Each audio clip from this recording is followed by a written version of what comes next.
Welcome back to Gillette Stadium, home of the Patriots and their official truck, the Toyota Tundra. Tundra, winning over some very tough customers. Welcome back to Gillette Stadium. A flyover saluting this return to football. Temperature 73 degrees. No wind to speak of. Ideal conditions for this opening preseason game. The Jaguars and the Patriots. Now let's go down to the third member of our team, Scott Zolak, who's on the case on the field. Don, Randy, thanks. Welcome back. It's great to start off another year here. And we all know about the NFL lockout, how important Mr. Kraft was getting the deal done. Nice touching ceremony before the game. Not only done here at Gillette Stadium, but across the league. 80 fans got a chance to put the jerseys on, come down on the field, shake hands before the game with their favorite players. What a great moment for both sides. The fans love it, the players love it. Football's back. Let's go back up to you guys. Okay, thank you, Zoe. And as Jeff Saturday said, the Colts center, without Robert Kraft, the deal wouldn't have gotten done. But done it is, and they're locked in, Randy, for a full 10 years. And there's a lot about it. It's hard to really form an opinion. I know the one opinion that matters is the opinion of the fans. And right now, they are 100% excited that the game is back. There is the reigning coach of the year for a third time, Bill Belichick, in his 12th season as head coach of the Patriots. Every player is wearing this emblem on their jersey, MHK, for Myra Hyatt Kraft, the beloved wife of Robert Kraft, who passed away recently, a woman not only beloved by her family, but by everyone in this community who came in contact with her unrelenting work in various charitable causes. She was a tremendous figure in New England, really the first lady of Patriots football, and she lives on with the great works that continue after her. Now let's meet the starting lineups which are coming out. Tom Brady's in uniform. I don't think we'll see a lot of him tonight, Randy. If any at all, we're going to see a lot of, as the night wears on, Ryan Mallett, this young quarterback from Arkansas. In the second half, I think early on it's going to be Brian Hoyer. Patriot fans have sort of learned what to expect out of Brian Hoyer. He's a developing talent. No one does a better job in the NFL of developing and accruing talent and value at backup quarterback the way the Patriots do right now. When you have Hoyer playing the way he did last year against Miami when he got a chance, Bill Belichick was very excited about that. And then when they had the chance to get Mallett in the third round, why not jump at that chance for a guy with that kind of arm? He has an arm, according to the coaches, really it's one of the best they've seen in the recent years, Ryan Mallett. And it's the Jaguars who will return. They've won the toss. Jacksonville. They have Kaplan ready to kick off. A rookie kicker from UMass will kick off for the Patriots. Well, how much doom and gloom over the last 5 months did you hear about this day? That this day was going to happen. The first game wouldn't be until October or November. Thank goodness they all came to their senses and got this thing figured out. A.J. Kareem is back deep for the Jaguars. They were 8-8 last season under Jack Del Rio. They've added greatly to their defense, which was the most porous from a point given up standpoint of any Jaguar team. Gave up over 400 points last season. Added a couple of terrific linebackers in free agency, Kozlowski and Session. But right now, a booming kick off the toe of Kaplan, the rookie from UMass, and the Jaguars will go on offense at their 20 as we look now first at the Patriots defense. Few different faces than you're used to seeing, but very critical as to who's going to earn some of these spots, especially in this up front part with the defensive line, and then here with the linebacking crew, Don. Tonight's starting lineups brought to you by Gillette Fusion Pro Glide. Turn shaving into gliding and skeptics into believers. First and 10 Jaguars. Rolling out is the rookie, Blaine Gabbert. He was the 10th player picked in the first round. He came out after 3 years at Missouri. They like him a lot. He came out of a shotgun offense. He's big, at least 6'5", and maybe more than 233, just 21 years old. And Blaine Gabbert is the future of this franchise at the quarterback position. As we look now at his skill position players, Rashad Jennings, a very good receiver. Their Pro Bowl tight end, Mercedes Lewis, is not expected to play tonight. To the run. And the gain to about the 31-yard line. Rashad Jennings, third-year player out of Liberty, brought down by Dane Fletcher, 52. He's been a productive guy, Randy Cross. He really has, out of Montana State, a guy that surprised a lot of people, especially Patriot fans that last preseason got a chance to really find out who this kid was. He's come onto this team. He's got a great nose for the ball, and against a big physical offensive line like this Jaguar team has, he'll see a lot of linemen at him. Really showed up in the practice Tuesday. He's a hitter, and now a throw over the middle, beautifully executed by the Jaguars out to their 46-yard line. Let's see if it's looks like they're going to give him the catch at the 46. Jason Hill, claimed off waivers from San Francisco last November. Remember, it's the whole process. It's not only from the time it hits your hands, it's all the way through it, especially when you go to the ground. Whether or not that was a catch, Hill out of Washington State is trying to reestablish himself in this league. Ed Hockley is our referee tonight at Gillette Stadium. 1st and 10, opening drive. To the run. And the ball is going to be a gain of about 5 yards as Chung and Merriweather make the stop. Jennings gets the call again. The D-line did a very nice job up front of bumping that play outside, making Jennings go wide. And here's the process of what you've seen in camp so far. They're limiting the number of padded practices that teams can have. So functionally, these last 3 plays were the first live plays that these Patriot defenders have had this year. Jennings gashes the Patriot defense. Power run for 17 yards and a first down. And I don't care what anybody says, you're running a straight power play up the middle. That's not about anything besides technique and power, and you better be able to get a shoulder and a helmet in front of a runner like Jennings. He'll run right through an arm tackle. You can't simulate that kind of speed in practice if you don't tackle and do everything full speed, and few teams even bother to do that now. And he is a tackle breaker at 228 pounds and also known for having great hands. He's very smooth out of the backfield as a receiver. Here's Gabbert firing into a tight window, incomplete at the 15-yard line. 2nd down and 10, Jaguars, no score. Mike Thomas, he was the target, number 80. Dane Fletcher putting heat on. And that was something that, Bill Belichick had a question about the young quarterback. Blaine Gabbert says, yeah, kind of like my guy Mallett, they're going to stand back there. We know they can throw the ball. But when somebody puts a shot in their chops and they start getting hit while they're throwing, let's see how their accuracy is in those situations. And right there, Gabbert came up lacking because of Fletcher's pressure. Gabbert adjusting to quarterbacking from under center. He comes out of a Big 12 offense, a spread offense from the shotgun. And again, the Jaguars run and run well with Rashad Jennings. Their leading rusher from a year ago, the Pro Bowler Maurice Jones-Drew, is out tonight.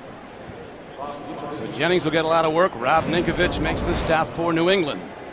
You see this, the alignment, the formation. Not every team in this league these days is as traditional as Jacksonville. Jack Del Rio just loves the fullback, tight end. I'm going to come right at you. My guys will be on you and blocking you, and my running backs are powerful. It's a hard approach to argue with, especially when you can block like that. Well, they're blocking well. 3rd down and short now. Gabbert takes a look, finds a receiver inside the 20. 1st down, Jaguars. Dane Fletcher is on the tackle. Zach Miller making the reception. Eric Moore got some quick pressure right up in Gabbert's legs, but Gabbert did a very nice job. It wasn't the classic form and footwork, but he got the ball right where it was supposed to be. Very nice job by the young quarterback. Gabbert was 18-8 as a starter in Missouri in his 3 years there. And he is sacked for the first time in NFL game action. Coming hard was the guy you were talking about, Randy, at the outset, Cunningham from the outside backer. Yeah, Cunningham put on a little pressure. He had Love coming from the inside, number 74, fighting through the block backs. They were trying to fake one way and then run Gabbert back to the right side, and Jermaine Cunningham's pressure made him go back the other way, and then Love was able to catch back up to him. That was some nice defensive line responsibility. Really was. They beat the blocks. A loss of 7 on the play. 2nd down coming up. They need 17. Deji Kareem Another their running backs looking for room to go. A shifty guy. They say once he gets in the open field, it's over. The fastest Jaguar. What a good example. Jermaine Cunningham was right in the backfield, almost right in front of him. Looked like he wasn't even allowed for in the blocking scheme. Like they block everybody else and tell Karimi, go ahead. You got to make him miss. He did. So now it is 3rd down and 14 for the Jaguars on this opening drive. Gabbert from the shotgun. Blitzers come. He stands in, fires downfield, and overshoots his target. Going for Jason Hill inside the 10-yard line. Kyle Arrington defending very well, number 27. Something these Patriot cornerbacks really have learned to do is cover, and cover well, especially the young Devin McCourty following the lead of Lee Bodden and some of the other veterans. Arrington was called on to start last year when Lee Bodden was out for the season. Now Josh Scobie is out in the field to try a field goal, 41 yards. Looking to open the scoring. I believe they're missing a wingback. It's always good to have when you got an edge rusher. Scobie hits it down the middle. And that was a Pro Bowl special teams player, Kasim Osgood. Used to be with the Chargers. Good having him on the field for the Jags. And it's a 3-0 game, Jacksonville. Hawaii. We're back to Gillette Stadium. Jaguars going down the field, multiple play drive. And they hit a 41-yard field goal off the foot of Scobie and take a 3-0 lead. 12 plays. Fans are back. Night is beautiful. Everybody happy as the NFL preseason kicks off tonight and continues through this first weekend of play through Saturday night and Sunday. I've been here since Monday, Don. It's at practice around Patriot Place, all around this general community. There's such a buzz in the air and the excitement about this game being back. And after so much pessimism, I think fans were almost resolved to the point where they weren't going to get it. But gentlemen like Robert Kraft and DeMaurice Smith and Jeff Saturday and the rest of them found a way to make it happen. Yeah, the Patriot practices, that's the best buy in football. It's free. Several thousand people here for every one of them. Edelman and the veteran Sammy Morris are back now for the Patriots as the Jaguars with a 3-0 lead are ready to kick off. Veteran Scobie, a spinning kick. Carries to the 3. Edelman. Cartwheels out to the 19-yard line. Wow. That's a heck of a fullback got him. Yeah, and he covers the kick like a fullback, too. Nice contact. Back to Gillette Stadium. Don Craigie with Randy Cross and Scott Zolak. As Brian Hoyer, now in his 3rd year as a Patriot, free agent out of Michigan State, works at quarterback. There are his skill position guys. Throw and a catch, and the ball is out to Hernandez, who catches balls all day long in practice, but there's a ball on the field, and the Jaguars have it. David Jones might be the guy. Aaron Hernandez, who they say catches everything, caught that one, but then lost it after he had possession. All day long and Tuesday in practice, he was catching balls like crazy, but Jones came up, stuck his helmet and shoulder right on the ball. And there is another example. The other place that you have problems early in a season, besides bad tackling, is bad ball maintenance and taking care of that football, an early fumble by a Patriot. So the Jaguars now get a second possession, plus yardage indeed, inside the 30-yard line of New England.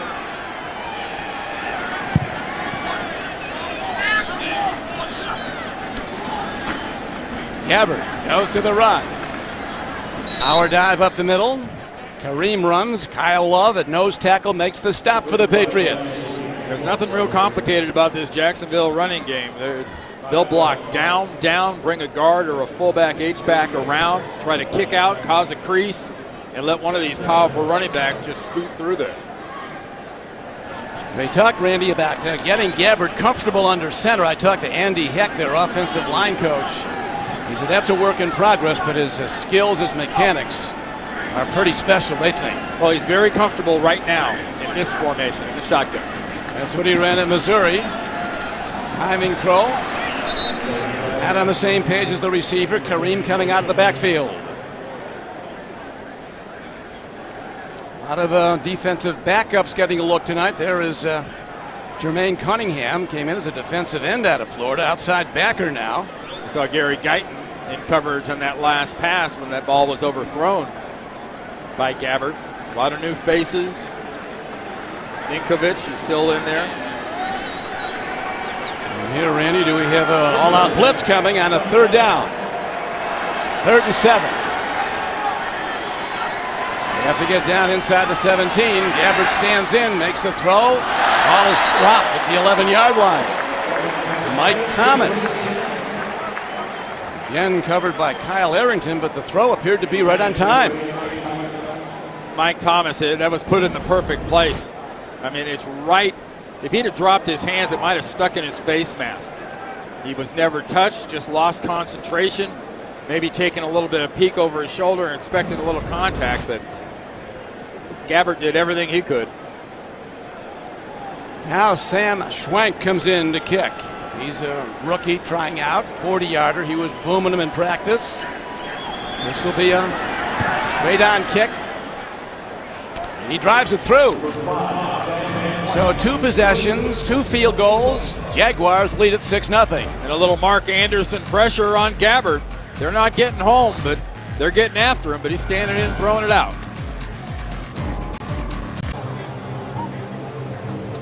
Pats looking to get going on this next possession as they're down on 2 field goals by the Jaguars, 6-0. And again, as the Jaguars ready to kick off, Edelman, number 11, is back with lead blocker, the veteran Sammy Morris.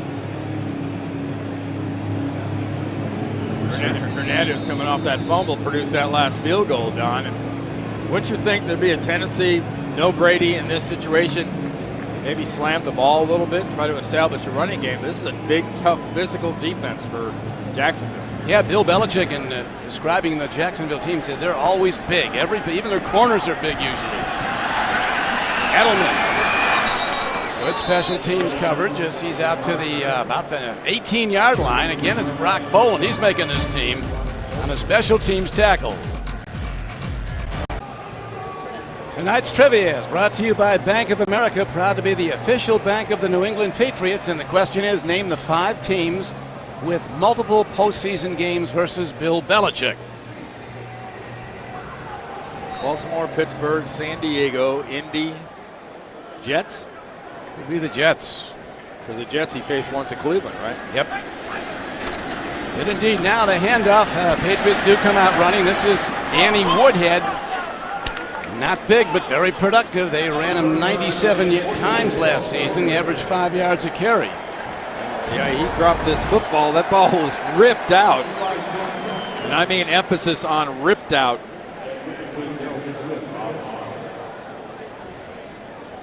DeAnthony Smith, the defensive tackle, got into that right arm and ripped that ball out of it.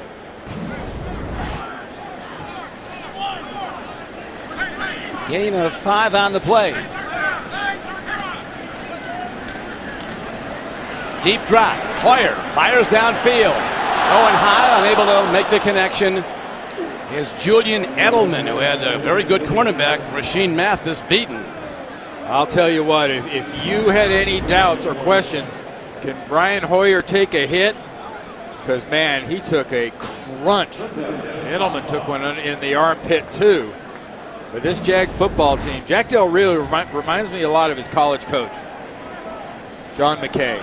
Loves great big guys, loves fast guys, and if you play for him, you better be tough and love to hit. Darrell Smith was the hitter, and he's been doing it now for 8 seasons out of Georgia Tech. Here comes Woodhead putting on moves, gets out to the 25-yard line, but short of the first down, needing 5. Tyson Aluwalu, a defensive tackle who, when you talk to the people in the Jags organization, some think he might be the best player on the team, a second-year defensive tackle out of Cal, a first-round draft choice. He got in a little bit late last year. Didn't quite play up to expectations, I think, in general last year because he was drafted with that 10th spot. But he's going to be somebody to deal with for a long time in that Jags front. Zoltan Mesko booms a punt. Scotty McGee is back for the Jags at the 22. And makes his way out to the 30-yard line. And so the Jaguars, looks like there's a penalty marker down, though, on the play. 53-yard punt, 6-yard return. Tackle on the play by Tracy White of the Patriots. We have a block in the back. During the return, illegal block in the back by the receiving team, number 38. 10-yard penalty on the spot of the foul. Jacksonville keeps the ball, first down. Nice job, Don. Did Ed Hockley, our referee, signal up here to you, Don? That's usually what it is, isn't it? You can't you can't go live on kick return practice because too much contact. You'd lose too many guys. I'll tell you, this preseason, more than probably any other that we've done together, this is a great time to concentrate on what goes on up front. Watch these defensive linemen. Watch how they take on the offensive linemen. Look at the charge. Don't always follow the ball. You are no pro guard, so you like to follow the guards and see where the ball goes. Now here comes a big hit up the middle. Dane Fletcher, man, he is a striker. He knocks down Rashad Mathis in the backfield. Dane does not play. He comes from the right side and creases. No one even gets a chance. Jones tried to get on him, but he couldn't. So a loss on the play. And now Gabbard finds himself in a long yardage play. A loss of 6 on the hit by Dane Fletcher. Bozeman, Montana. Yeah. Montana State, he really shows up on the practice field, and now in games. Gabbard, big arm, on target, out to the 23-yard line. Jarrett Dillard on a timing pattern, turns out on Darius Butler.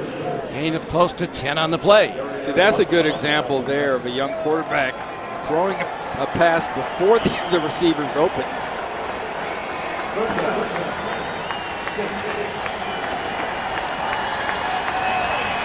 That brings up third down. Jaguars need 6. Patriot fans kick in. Gabbard from the shotgun. Here comes the rush. Heat's on. Gabbard's down. Big defense by the Pats. Jaguars have to punt. Nice job by Gary Guyton coming in there late. Getting himself a nice little sack. How about this pressure, though? There's pressure on the edge. It's going to come around the outside. Gabbard's going to try to step up, and when he does step up, he gets a whole face full, and it turns into a sack. That was a very nice coordination by the front, especially Landon Cohen coming in from that defensive line position, getting the sack. Cohen's the guy that got him, and now the punt against a big rush. Veteran Matt Turk booms it. Edelman watches it bounce back at the Jaguars. They down it on their side of the field. So the Patriots down 6-0 will get their best position of the night to start a drive. Tonight's trivia is brought to you by Bank of America, proud to be the official bank of the New England Patriots. And our question again, name the 5 teams with multiple postseason games versus Bill Belichick. Here they are. Colts, Jaguars, Steelers, Chargers, and Jets. See his record against them. Didn't have the Jaguars. I don't know, Zoe, did you have one of those in there? Did you have the Jags? I think we forgot about Miami. I don't know if you have Miami. I think we had them 1 year in the playoffs. But looking at Brian Hoyer right now, guys, a couple drops by some of his guys. He's trying to get a little bit of a rhythm. Nice job, like you said, Randy, earlier, where he stood in the pocket. A lot of pressure. Julian Edelman on 2 returns. He got tripped up by the first guy. He's got to make that guy miss. He's got to make that catch by Hoyer. Yeah, it was that fullback both times, Bolin. Yeah, and I look at Solder, too, Nate Solder, the offensive lineman. You know, when we first saw him on draft weekend, they brought him in. He looks more like Rob Gronkowski, the tight end. He's a skinny guy, looks like he can play hoops. If he could put another 10, 15 pounds on him, he could play this game for 10 years, Randy, at that left side. The catch on the last play was by Edelman, good for 4 yards. Again, they go to the shifty Danny Woodhead. Darrell Smith at 255 pounds gets him down. And so far, the things we've seen that have stopped this offense more than anything else has been the problems, the miscues, the fumbles. Aaron Hernandez. And then Danny Woodhead put that thing on the ground, and he was lucky it bounced right back at him. You know, Nate Solder at that left tackle, if you concentrate on him, watch his hands and watch his knees. At 6'9", he's got to bend those knees. Again, Woodhead finds his way up the middle. He's listed at 5'8", 195, but he is a terrific player. Here you go. Follow your left tackle when you cut back. Danny Woodhead. There he is. Solder doing a nice job of keeping that pad level low and then peeling back and getting that key backside block to free up his running back. Now Woodhead comes out. Flank him out as a receiver. First down. Hoyer from the shotgun for the Patriots. Open over the middle. On the run is Hernandez inside the 20 and down to the 17-yard line. Poslusny, the middle backer, recently acquired as a free agent from the Bills, signed away. Makes the tackle, but does it 21 yards downfield. It's called a pocket for a reason. Looks like a pocket on a shirt. Hoyer's able to stand in there and do a really nice job of protection and peel that thing out there to Hernandez. What a great tool as a tight end / wide receiver. We talk to Randy about how well Hoyer manages a game. To the run. Turning the corner with a bounce-out move. His first carry, Stephen Ridley, the rookie from LSU, makes points. With the coaching staff, the Patriots get a 6-yard gain out of him. And not known per se as a speed guy, but you get a wiggle like this, you can buy some time making people hesitate like that. So the Patriots now threatening for their first score. 2nd and 4 on the 12-yard line. Woodhead gets low, gets yards. Poslusny on the snap. Now this is a coach's favorite part of the football field. And you'll hear this in press conferences. You hear it screamed at practice. You hear it emphasized in the offseason. Bill Belichick's like every head coach I've ever seen.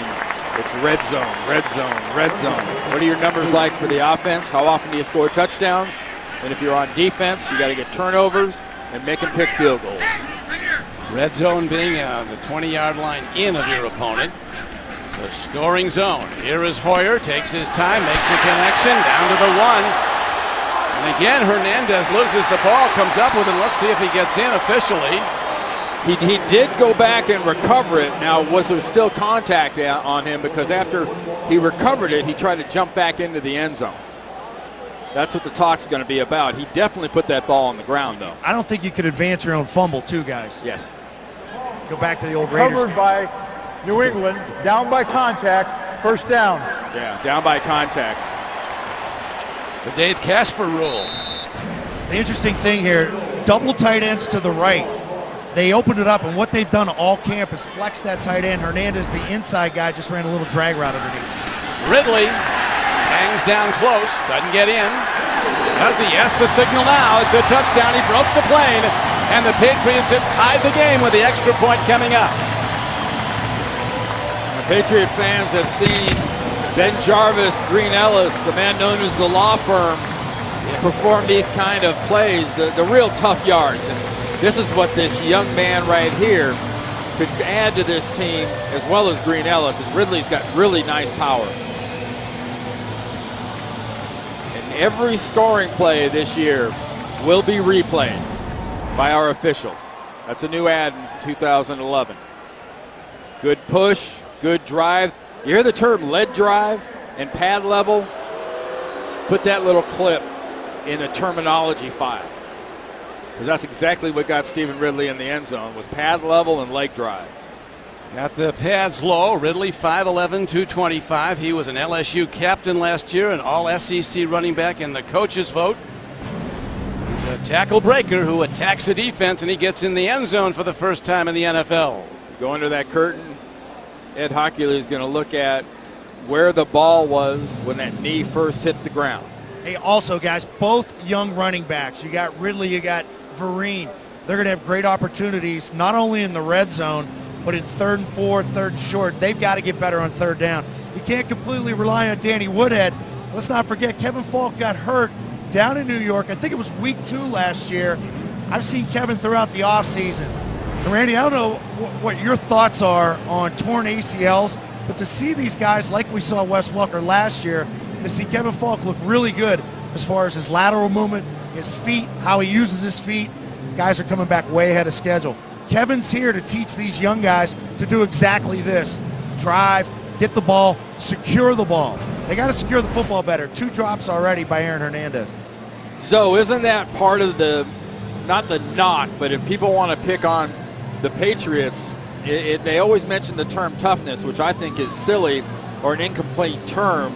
But don't you consider putting the ball on the ground and not taking care of the ball? That's toughness too, but that's mental toughness more than anything else. Totally totally mentally tough you need to be to play for this head coach. And let's not forget, Lawrence Maroney was here. He struggled at times in the red zone, on goal line, on short yardage. They're looking for guys, and it's going to be a competitive 3 weeks as these games advance. And as we get into that 3rd preseason game, we're really going to get a good feeling as to who's the number 1, first down, second down back, who's going to be the 3rd down back. And as the season goes, can we trust the young rookies in a game on the road down there in New York? You know, can we give them the ball on 3rd and 4? Do we trust them? Now Ed Hockley has made the review, and here comes the ruling on pronouncement. the field stands as called. Touchdown. Touchdown, Patriots. Well, I asked Bill Belichick one time, what's the most important stat in football? He said points. Any way you can get them. Number 2, he said, is red zone offense. Yeah, points, both for and against. Yep. Because I've seen some pretty average offenses play with defenses that flat out don't give up points. It looked pretty good. Gostowski booms it through. And the Patriots have taken the lead for the first time, 7-6.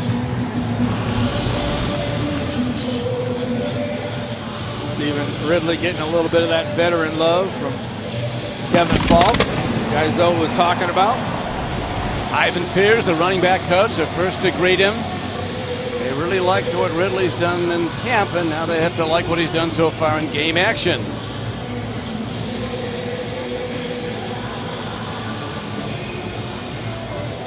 Stephen Ridley, 3rd round draft choice last April of the Patriots. The Patriots casting that wide net in the draft every year, getting multiple choices. And Don, remember, Ridley now right back out on kickoff. If you're going to carry less linebackers, let's say you are going to keep more defensive linemen, that puts a whole emphasis on your special teams, on your skill players contributing more on special teams. Okay, that's the way to make a roster. If you contribute on special teams in addition to what you do otherwise, right now, Kareem is back deep. A.J. Kareem, 8 yards deep, he'll bring it out. Look at the Patriots coming down, and they make the tackle at the 10-yard line. Slater, a terrific special teamer, leads the tacklers. The Putnam Performance Player in Motion Spotlight is on Jermaine Cunningham. Oh yeah, Jermaine Cunningham early on, thwarting Blaine Gabbert, getting himself a sack. We spotlighted him at the very beginning of this football game in the open, and that's just another one of the young players that play that linebacker spot. They're going to have to make their case, carve out their spot and their little niche on this roster. 90 players on the roster. It'll be cut down to less than 60. Here's a throw, connection out across the 15-yard line. Zach Miller sliding out, stopped by Rob Ninkovich.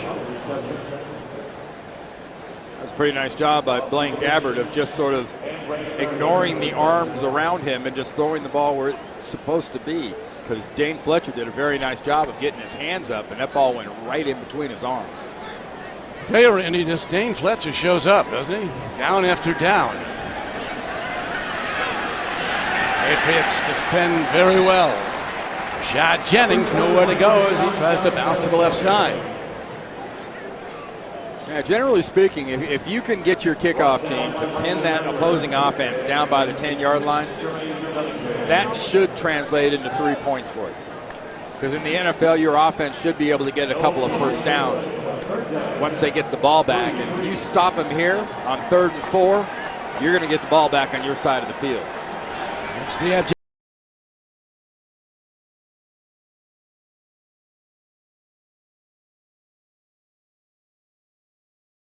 Laquan Underwood running an underneath pattern, a crossing pattern.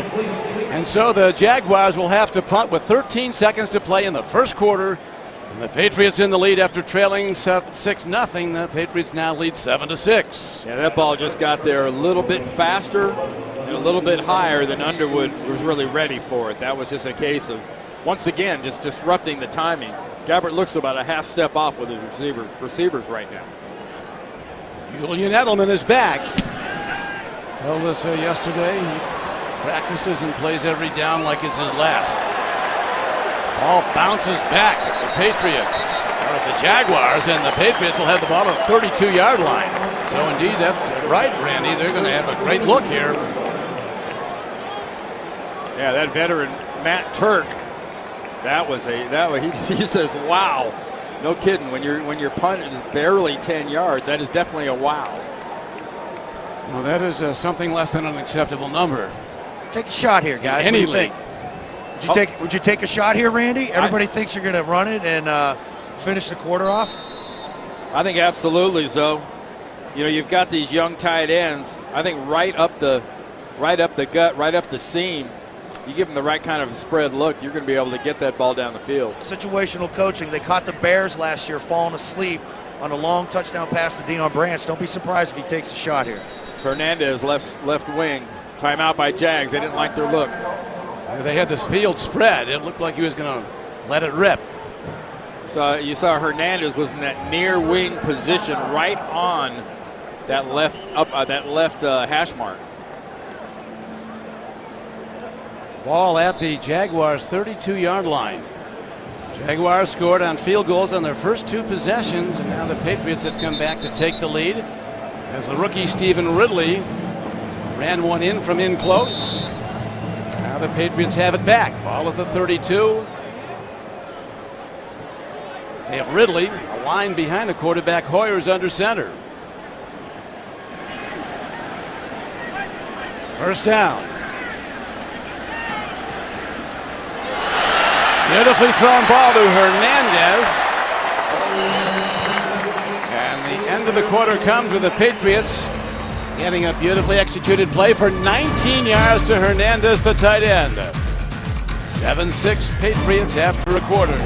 Back to Gillette Stadium. Patriots 7, Jaguars 6 after one quarter. Tom Brady, the reigning NFL Player of the Year, most valuable player by a unanimous vote. A lot of people would argue that last season was his greatest. Yeah, sitting there talking to Chad Ochocinco. I'm not sure everything about that conversation is just about the Patriots offense, but not a bad brain to pick if you're trying to fit into a new offense is the guy that's in control of the ball. Hoyer is 5 of 6 for 59 yards. Great accuracy on that last one. Yeah, he put it into a tight spot. Hoyer again. Good coverage in the end zone as he was shooting at one of his tight ends, Lee Smith, a rookie from Marshall, a big guy, primarily a blocker. Whitehead was covering for the Jaguars. Once again, back in this red zone area for the Patriots offense, there really wasn't much of anything to throw it to. It's probably a pretty smart decision of getting rid of that thing through the back of the end zone. Ridley running hard on second down and 10, hits down close to the Jaguars' 10-yard line. Kutera, 58, a linebacker, got him down. Hernandez, Randy, with some handsome numbers, 4 catches for 55 yards so far. He did fumble the one away after the catch. Woodhead comes back into the game. Stephen Ridley leaves. He's getting one of his rare breathers. They're getting their money's worth out of that young Stephen Ridley right now. He's loving it. He got the ball a lot at LSU, and he's getting a lot of work tonight. Hoyer steps in. What a play. Taylor Price, a beautiful throw. Hoyer again sidestepping the rush. And he delivers a strike, an 11-yard touchdown, and the Patriots look sharp. Now remember, they're going to review every scoring play. Great reach back and snag. Were both feet in, and did he have the ball when both feet are in? Kind of leaves his hands. Now he's got it. It's a touchdown. Was he bobbling As it? long as that ball's not moving, it is. But if you look at just concentrate on the ball and don't even look at the feet until you're sure the ball stopped moving. I'm not sure the ball stopped moving by the time he got out of the end zone. I think it's a touchdown. You know what? If Both hands were on it. If they review that, I would not be surprised if they called that one back. Because it looked like his right hand came off the ball, and it was almost like the back of his wrist was on the ball holding it when he had that second foot down. Well, as you were saying, every scoring play is reviewed now. Ocho Cinco's enjoying it. How could you not review that if you had to review the Ridley touchdown? Yeah, but every scoring play, it's going to make it pretty easy, isn't it? I don't know if I really like this new rule, guys. I don't know if it slows down the pace of the game, but that's great body control by Taylor Price. We've been waiting for him to do these things. We've seen it before last year, the first 2 weeks of camp, then the injury came, and then it kind of shelved him. But supposedly worked out a ton in the offseason. I talked to Brian Hoyer in the offseason, said he's doing really well. They're just waiting to see, can he make the plays in the game? And that's a great opportunity right there. So the initial snag, he caught the back third of the football as it was going through his hands before he stopped it. The question is, did he get both hands on it and control before he has to step out with that right foot? Quarterback's best friend. I say it was such a good play, give it to him. That's not how it works, though, right? Hey, you know, Zoe, timing. We always talk about timing. Isn't that a great example of the timing only has to be off a nanosecond for suddenly that ball, instead of being in the chest, ends up that far back where you got to snag it. You're right, Randy, and I heard you talk about the accuracy of Brian Hoyer. He's putting that ball there for a reason, because number 12 does it. He tries to emulate Tom Brady as much as possible. I don't know if he expected Price to settle there, but it looked like it was a little behind. The field stands as called. Touchdown. So it is a touchdown. Price on the payoff end, and the Patriots now extend to a 13-6 lead with the extra point coming up. You really needed replay there to check that again. Well, as we pointed out earlier, very important for young players like this, like Taylor Price, to sort of make their noise and make their case early on in the preseason here, because these spots on this roster are going to be like gold. Hard to come by. The competition fierce. A bad snap. And the extra point attempt. Still alive. That didn't make the highlight reel, but it's a penalty to kick the ball like that once it's been on the ground. But it's a smart move. It is football. Illegal kicking the ball by the kicking team, number 14. The penalty is declined. The try attempt fails. Yeah, but Mesko, in common sense, doesn't your brain tell you, don't fall on it, kick it if it's a kicker, because there's no telling what's going to happen?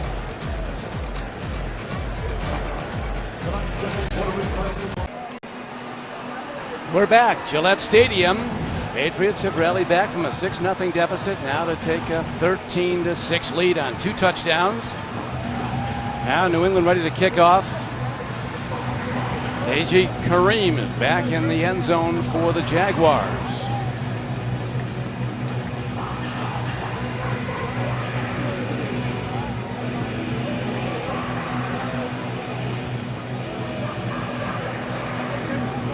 Chris Kaplan will kick off, the rookie from University of Massachusetts. Hey, he looked terrific Tuesday kicking the ball. How about that opening kickoff tonight? He put back behind the back line.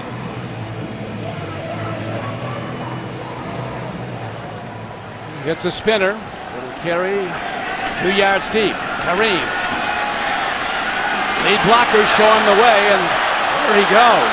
Talk about if he gets free, it's pretty much over. Patriots have an angle on him.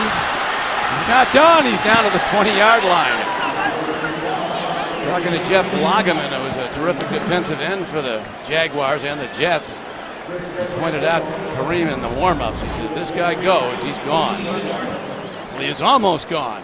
Well, this was really nice blocking, and the wedge in the blocking. Remember, you can't have adjacent players anymore. You can't join together. The old days of the wedge are gone. That almost looked like a line blocking play the way they got Kareem those first 20 to 25 yards. Then it's just him making people miss and using that raw speed. Long distance raw speed, 84-yard return.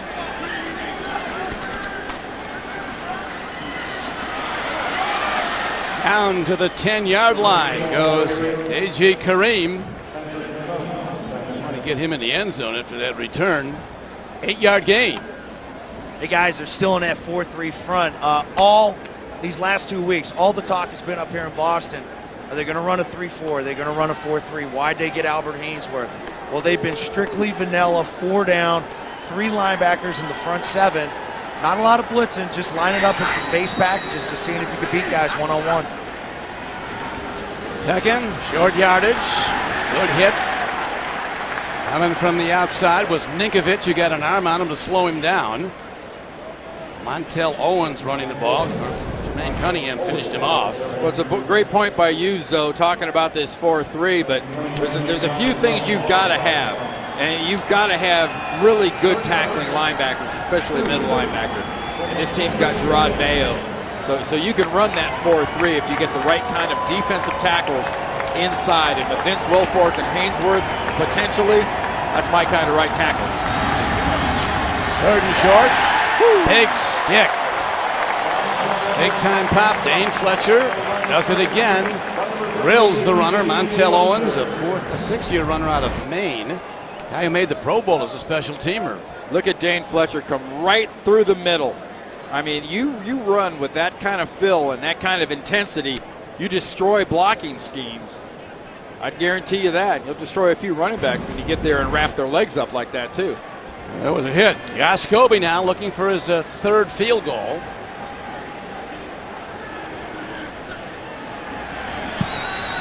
He delivers again. 29-yarder. It is a 13-9 game. Dane Fletcher, Montana State Patriots linebacker. Beautiful moon. The moon never beams without bringing dreams of the beautiful Annabelle Lee. Tonight it shines over New England, where the Patriots are holding to a 13-9 lead over the Jaguars. So you calling that a full moon, Don? I know it affects 98%er anyway. I know it affects tides, but right here might be a little short of full right there on the very edge. It affects the tide. It affects moods. The heck you know about the tide, Randy? It affects werewolves, and you know a lot about werewolves, so. Only up here, buddy. And when we were doing that game in London a couple of years ago, but I tell you what, tell me the term of a half moon. If you split it right down the middle, if you get this one right, we're going to let you go home. A half moon? Well, half moon. No moon is a new moon. What's a crescent moon? 25%? I think so. A sliver moon?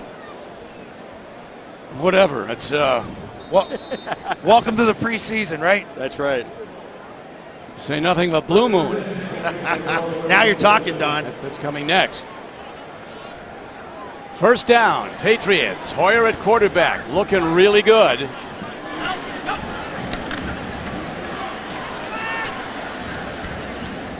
Tough yards up the middle. Stephen Ridley gets another call. Butera was the first to hit him, 58 for the Jags.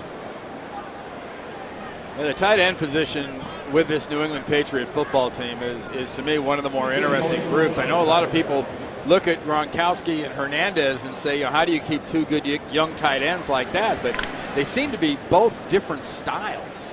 Totally. And Gronkowski for the last 2 weeks has been basically embarrassing people in camp. And everybody thinks it's Hernandez as the pass catcher. This kid can catch the ball, Gronkowski. Long ball. Coverage is there. Sosa receiver. He comes down with the ball for the Patriots.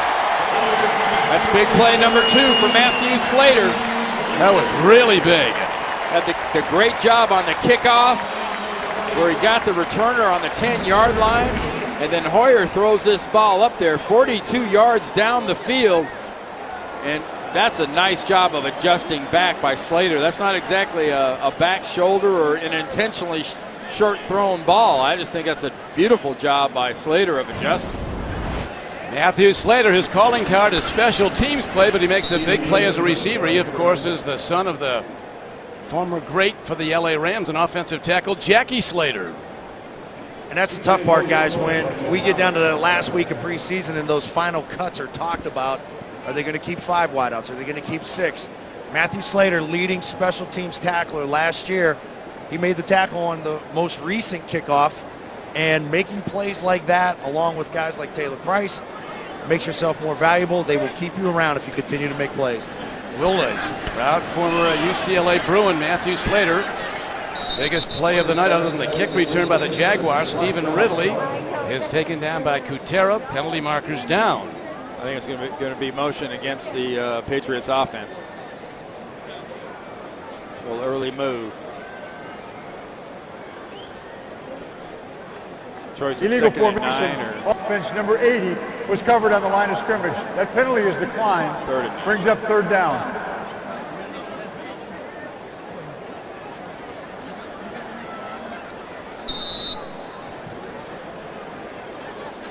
One of the things in the offseason not a lot of people know about, during the lockout, a lot of the players stuck around Foxborough and worked out. It was Brian Hoyer that led all the workouts. So he's got a pretty good feel with the group of guys he's working with right now. This is the current group, not counting the starters. Obviously, Tom Brady wasn't around, but Hoyer ran the whole crew. Right now, Hoyer's ready to look long ball, throwing on the run. Nice breakup. Kyle Bosworth, an outside linebacker, knocks it away from tight end Lee Smith, the rookie from Marshall for the Patriots. Well, Hoyer does a very good job of adjusting, finding the next receiver downfield. Thinks he's able to fit it on the outside of his big tight end, but look at Kyle Bosworth. That's just flat a very nice defensive play. That's Bosworth trying to make his football team. Now Gostowski looking to hit a 46-yarder on the way, plenty behind it. Right down the middle. And the guy who's been to the Pro Bowl, Gostowski, delivers for the Patriots. They extend to a 16-9 lead and will kick off when we come back. Don Criqui with Randy Cross, Scott Zolak, Steve Burton also with us at Gillette Stadium, where the Patriots get a 46-yard field goal from Gostowski, and they build their lead to 16-9. A positional lineup, defensive line, lots of people competing here, Randy. And this is just alphabetical, but this is part of the issue these coaches have. Look at all the bodies. I mean, you can't hardly jump off a wall without hitting a defensive lineman around camp these days. Hey, Randy, I wanted to know, with you as a center, if you walked up, saw the 4-3, Will Fork on your left, Hainsworth on your right, which way you slide in the line, and do you have the guts to take either one-on-one? Not if you don't have to. The positional lineup brought to you by Verizon, the official telecommunications sponsor of the New England Patriots. You know, Zoe, and you mentioned Matthew Slater and some of the special teams players. Sure. You know, how about that dynamic? You know, you keeping that extra wide receiver because you can't probably keep that extra linebacker because you're going to keep an extra defensive lineman these days. No, you're right. And we've called out Dane Fletcher's name a ton tonight. A guy like that can stick as an extra linebacker. That's if you're running a 3-4. So if you're going to run a 4-3, you want to keep a couple extra defensive linemen around, and they got a bunch of them as you just went down that list. Tell you what, Sean Ellis, 11 years in the league, former Jet. That's going to be a fun game, that 5th one against the Jets. Blaine Gabbert doesn't have time to unload. He was locked and loaded, ready to throw. Darryl Richard, one of those big D linemen. We just showed you that long list of names. There was nobody open down the field for Blaine Gabbert. He had nowhere to go with it, and Darryl Richard just came right up the middle and got himself a little QB. Hats tonight, Randy already with 3 sacks. Well, that's something, if you can get that theme working through the regular season, this can be a different defense. Again, Jaguars try the middle, don't get much. A.G. Kareem's the man who runs the ball, not big, list him at 5'8". Randy, back in the day when you guys were really good, what was the hardest front to block, a 4-3 or 3-4 as an offensive lineman? What would you prefer? You know, I think when you started to see the hybrid 3-4s with slid personnel on the D line and the big talented linebackers like the Giants did under Belichick and Parcells and them, those were the much harder defenses to deal with because they were more athletic and physical at the same time. Timing throw, beautifully executed out to the 26-yard line. Might be short of the first down. Should be just short where they marked it. Jason Hill again did a nice job. Looked like he was going to get that ball to the ground, but he curled his body around it, pulled that thing in for a catch. But they're going to have to punt this thing away. Yard short of getting there, so Durant Brooks is out to punt now for the Jaguars. And there is Taylor Price, who's been in the end zone tonight with a touchdown reception.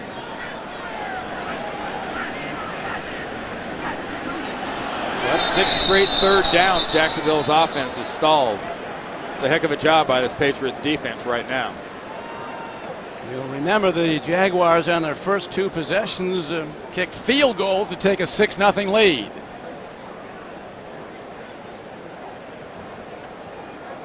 Neutral zone infraction defense, number 37. It's going to be a first down. Came into the neutral zone, causing a false start. 5-yard penalty results in a first down.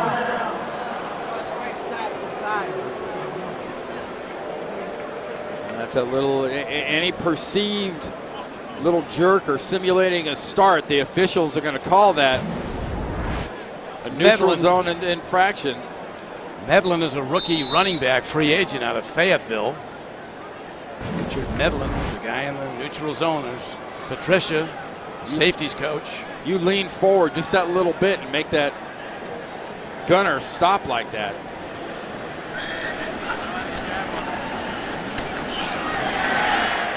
Patriots' first penalty on that last play, but it'll give you the Jaguars a first down. Dane Fletcher makes the stop on Deji Kareem. And he makes that stop in the Jacksonville backfield.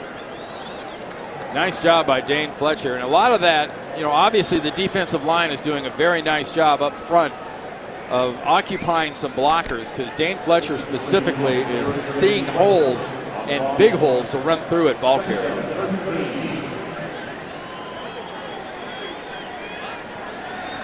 We're giving him a lot of shotgun work, Randy. That's what he comes out of the Big 12 shotgun look at Missouri. Incomplete. No live ball. Zach Miller, the target. Ninkovich and Patrick Chung combined on the hit. Yeah, the hardest thing for a young quarterback like Gabbert, I think, and I'd love to get Zoe's thought on this. Zoe, you're coming out of a spread offense like Gary Pinkel has at Missouri. It's not so much the shotgun as much as you're only throwing generally 10, 15 yards down the field. You can't get away with that on a regular diet in the NFL. You're right, Randy. You don't air it out as much. In last preseason, you look what Oklahoma did with Sam Bradford. Same type of system, tons of shotgun. Yet he was very effective in that preseason game. I like where Gabbert went with the ball right there. Matchup of a tight end on a linebacker. Rob Ninkovich was in coverage there. That's a nice delivery right there, and that strike in the middle. It's interesting, though, they draft this kid after they gave David Garrard a $60, $65 million contract. So eventually you want your investment to play. I just think playing right, we're going to measure. He sits for a year. Well, don't you think, Zoe, a young quarterback, unless you're going to be lucky like Joe Flacco was lucky, Sanchez was really lucky. I mean, guys that get to join contender type teams that have good running games and really good defenses, that's a different formula. But these young quarterbacks that have to play immediately for teams that are 8-8 or below, you're in for a beat. You're right. Colt McCoy last year with Cleveland, and a lot of people have all their eyes on Cam Newton just because he's the #1 pick and they expect he's going to do big things. He's going to struggle down there because as we talk about this and we see how far rookies, first-year guys, second-year guys are behind, they missed all the OTAs, all the other camps that go along with the quarterback schools that would take place from draft time up until now. Jaguars go back to the run. DJ Kareem gets ahead of the good gainer, Merriweather. Safety for the Patriots brings him down. Well, if you want tackles. Don, watch this. How many flags did they miss here? So they missed 1 flag, that's 2 flags, that's 3 flags. That's 4 flags, and finally he tackles him. It's 4 flags. You can't miss 4 flags that much. Because you can't call that tackling. That's grabbing. They got a first down off it on a first down throw. They again go to Kareem, this time out of the backfield. Gary Guyton defending on the play, guy who had a couple of interceptions last year. including a 59-yard interception return for a touchdown. But again, and I'm not picking on the defensive guys. It's worth noting the way the NFL is now. This is your practice when it comes to tackling. This is your clinic. Penalty marker is down in the backfield, in the defensive backfield. Defensive holding. Illegal contact, defense, number 23. 5-yard penalty from the previous spot and an automatic first down. Lee Bodden. Well, just when we mentioned 6 straight third downs in a row, the Patriot defense has been stopping this Jacksonville offense. Gabbard's done a really nice job. You mentioned Cam Newton, so you look at him, but doesn't he have part of that formula? If Ron Rivera can get that defense going, with those 2 good running backs, they can at least simplify things in that offense, can't they? Absolutely, and what is he? He's a defensive head coach. And you look at the contracts that they gave out once free agents started, and you keep your own player. You build it around a marquee pass rusher, and I think that's what they're trying to do. And they've got to be able to run the football, as we see another flag down here. And this is about the time where tons of substitutions into this first preseason game. This is where it gets sloppy. Well, this is a matter of timing. Offense, number 75 was not lined up on the line of scrimmage. 5-yard penalty, repeat first down. Negates that completion. Gabbard is 8 of 14 throwing the ball for 75 yards. That's big Eugene Monroe, former number 1 pick or first round pick, lining up a little bit in that wing left position, trying to get that DN to come up the field quick on that screen pass. Gabbard can deliver the ball on the move, and he gets it inside the 35-yard line of the Patriots. Lee Bodden quickly makes the stop. Inman on the catch for the Jaguars.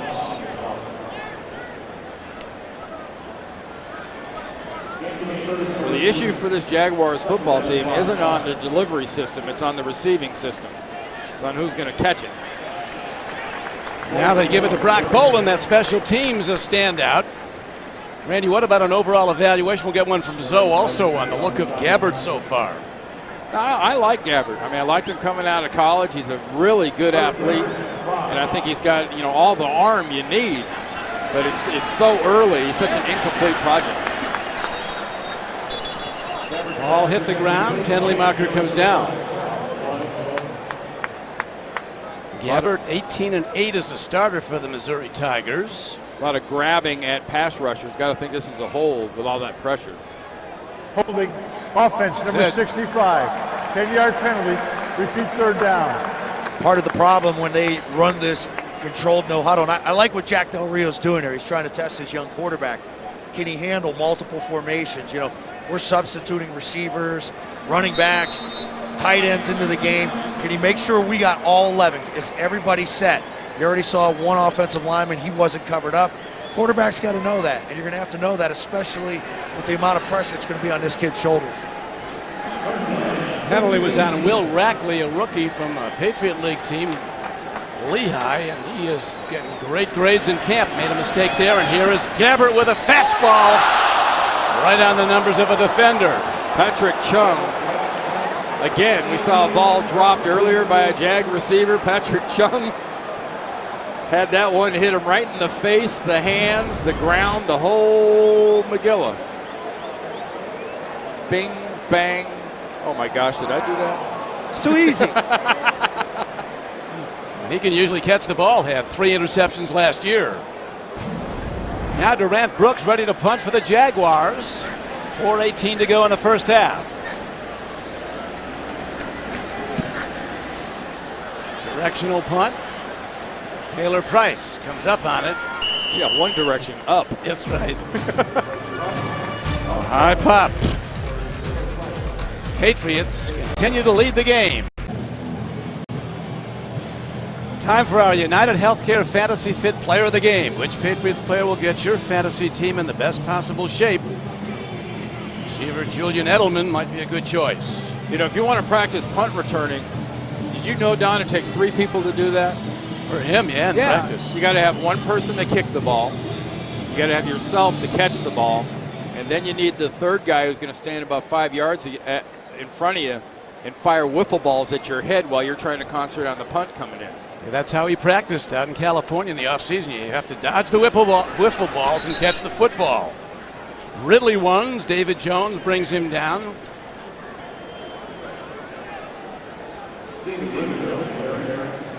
Ridley is the good size. They say he doesn't have the flyaway speed, but he's quick enough, and his big asset is his ability to break tackles. Well, you look at a player like Morris, who just entered back into the game. He can teach Stephen Ridley, he and Falk, volumes about how you stay in the NFL. It's one cut and go. You don't make funny moves. That's it. He who hesitates in this league is tackled quickly. Sammy Morris runs and gets to the 16-yard line as the Patriots holding to their 7-point advantage, 16-9. Jaguars led early on the first 2 possessions with field goals, a 6-0 lead. Yeah, this young backup line. I mean, you got LaVoy, you got Jonathan Compass, you got Solder at left tackle, you got Thomas Austin at right guard. I mean, you've got a group of guys that not many people have seen a whole lot of. But then again, you say the same thing about Dan Conley until his kickoff return last year. All-time play. Here's a swing pass out of the backfield. Ridley making people miss. Gets out across the 20-yard line.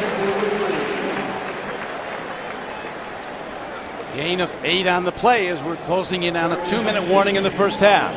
So, there's a play by a nice young player, and obviously a drafted player, but those are almost like phone booth plays. And those are the kind of plays you expect the really nifty runner to make people miss, especially a couple players miss like that.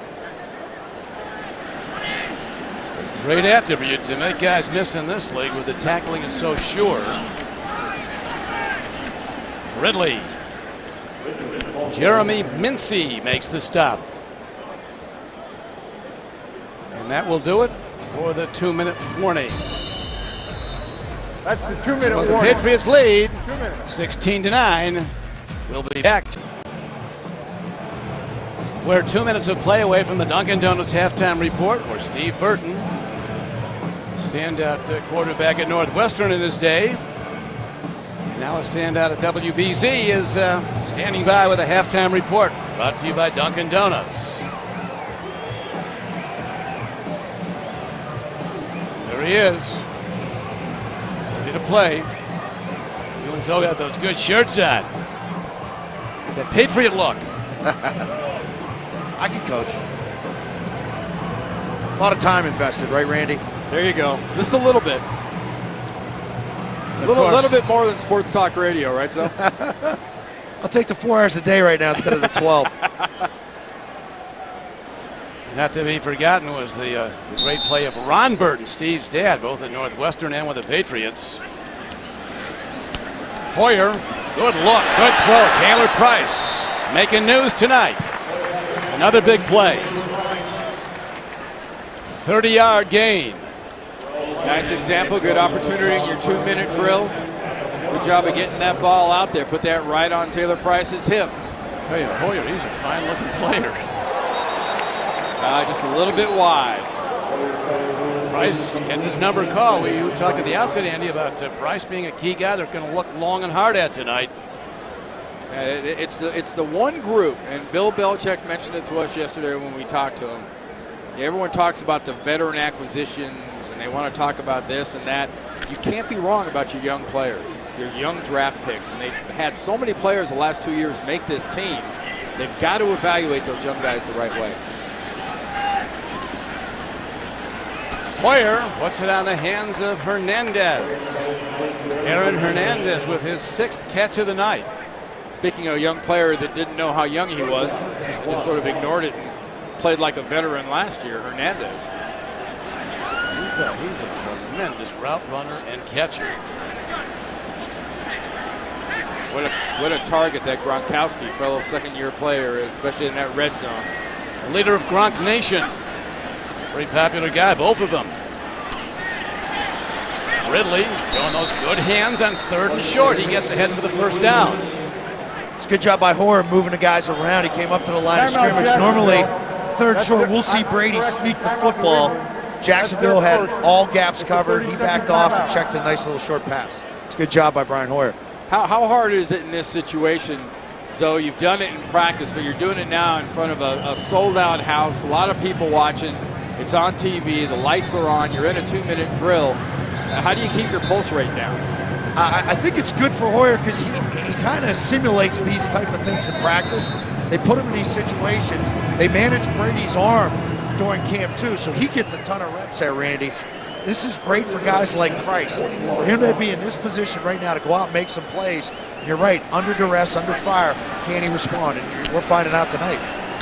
Look at Hoyer stand in against a safety blitz. Delivers just before it gets to him. He's now 13 of 17 for 159 yards in the first half. Talk about trust. You know, and Zoe can speak on it too.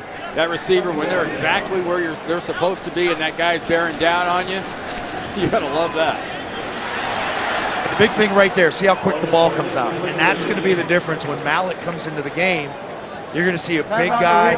That's their second. As we take a timeout here, you're gonna see a big guy, looks like Drew Bledsoe, has a real big windup like a guy like Kerry Collins, where Brian Hoyer, everything's compact, boom, the ball's out. He tries to make as quick a decision as he can. He does a really good job moving the offense when he's given an opportunity. And I've told you guys this last offseason. Yeah, when Matt Castle was here, as much as they love Castle and how much he was involved, though we never saw that much of him, they, I think, like Brian Hoyer even more than Matt Castle where he was in relation to his development. How much of that do you think was that release, so? You think that was one of the chips in his favor?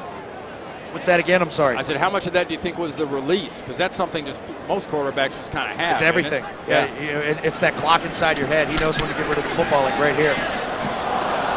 Timing throw, just a bit off target. Matthew Slater trying to come back at the ball. And that's a good example. It happened right here in front of me. He saw Slater running with the guy running with the defender down to the 10-yard line. He tried to get him to stop, and they call that a back shoulder throw. Right, and Slater's got to know that ball is going to be coming short and at his backside. That's a great throw by Hoyer. The windows are small in this league. As you know from throwing in it. So that was a great thing about getting Branch back when they picked Dion back up last year, when they made the move to go get him. It's knowing where I'm supposed to be, where Tom wants me to be. Downfield throw, and Buddy Farnham, former Brown Bear, Brown University Ivy Player of the Year, didn't go for it. And that'll bring up 3rd down and 10 for the Patriots. Ball positioned at the 27-yard line of the Jaguars. Patriots holding a 7-point lead with 22 seconds to go in the half. And that's sometime is one of the things Zoe's talking about the release. We're talking about the opportunity for Hoyer here at the end of the first half. What Mallett will face in the second half. How much work, how much coordination, how many of his receivers will actually know where the ball is going to be. Right back to Farnham. He hangs out of this one. He's down, let's see, down to the 25-yard line. And Coach Belichick's telling him right now, milk the clock. Let's get it down under 5 seconds. We'll call timeout. Kick the field goal and let's walk off the field. Yeah, with a leg like Gostkowski. Why not? That's their 3rd and final timeout. There should be 5 seconds on the clock. 5 seconds on the clock. Reminder that Steve Burton is standing by with the Dunkin' Donuts halftime report. As Bill Belichick in his 12th season as the Patriots head coach, his 37th season as a head coach, coach of some nature in the National Football League. He talked about how tough it was, Randy. He was with the Colts as an assistant to an assistant. He played 6 preseason games and 3 full scrimmages with the Redskins. Yeah, it was an interesting time, and I think he loves relating those stories back to his players just about the time they worry about the 8th or 9th day of training camp, when he tells them, well, how would you like a month of double days before your first preseason game? Then a month of those before we break camp. Yeah, he said they went to camp July 5th that year, and they played their first preseason game on August 9th. That's the one they were in camp. 43-yard field goal on the way and good. That'll conclude the half with the Patriots in a 19-9 lead.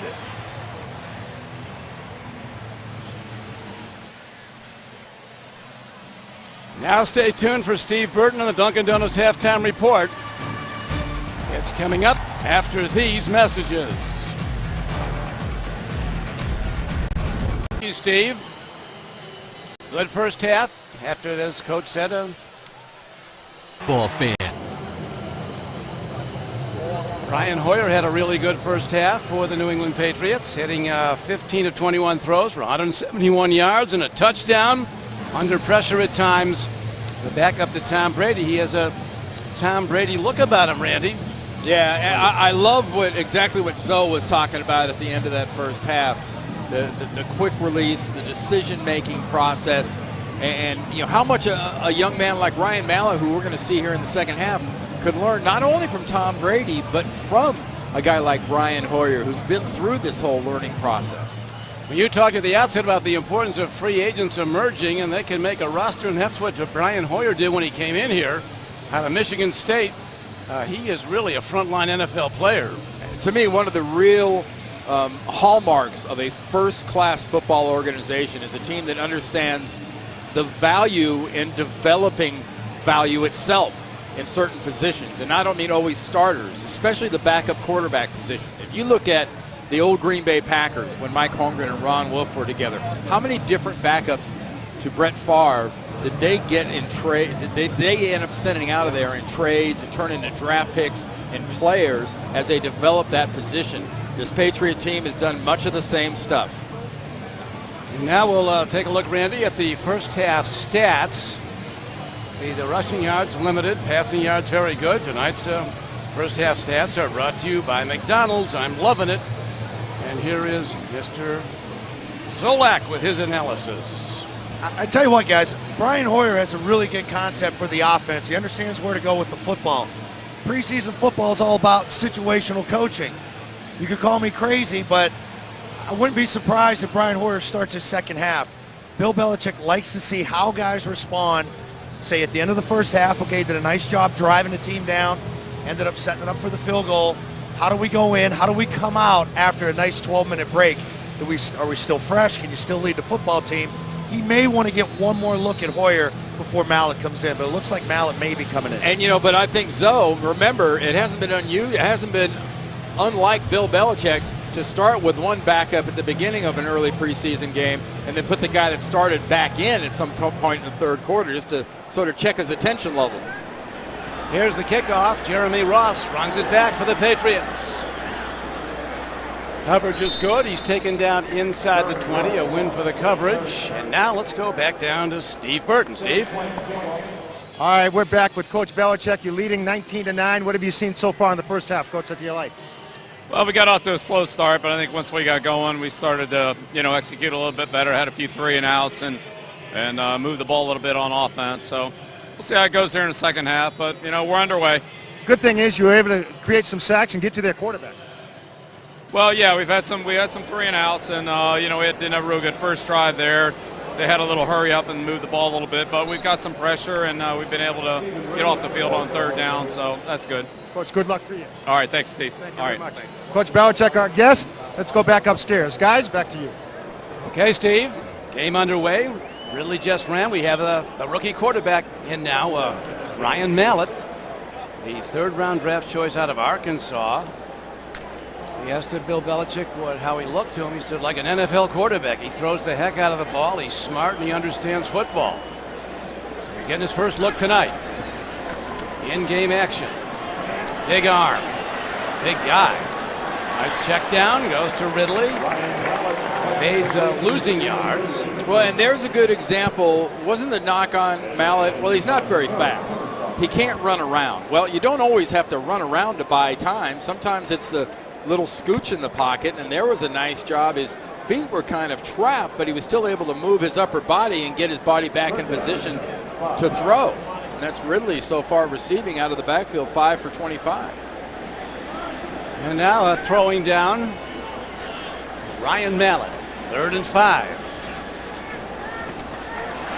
First down throw, and Taylor Price is on the way. Inside the 30 and down to the 25. Hey, I'll tell you what, Zoe, how'd you like that timing getting that ball out of his hand? That wasn't a laser, was it? I'm about 8 yards down from Tom Brady right here.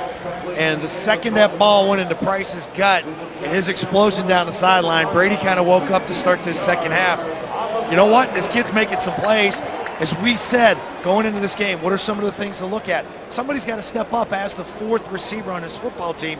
Maybe this kid can do it. That was a nice little throw, too, by Mallett, because Price hadn't even come out of his break when that ball was zipping. Ridley runs, gets down about the 27. Mallett, originally a very high school recruit, went to the University of Michigan. Then when they brought in Rich Rodriguez, who was going to run something other than a pro offense, he switched to Arkansas and had some real good years at Arkansas.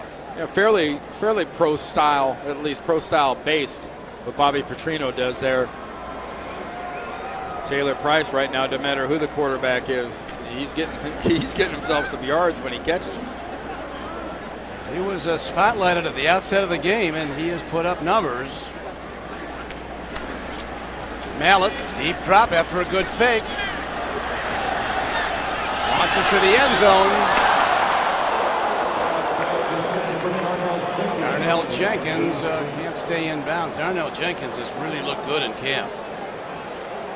One of the Patriot regiment knocked down. We're going to get those guys up. There was a lady that took a shot.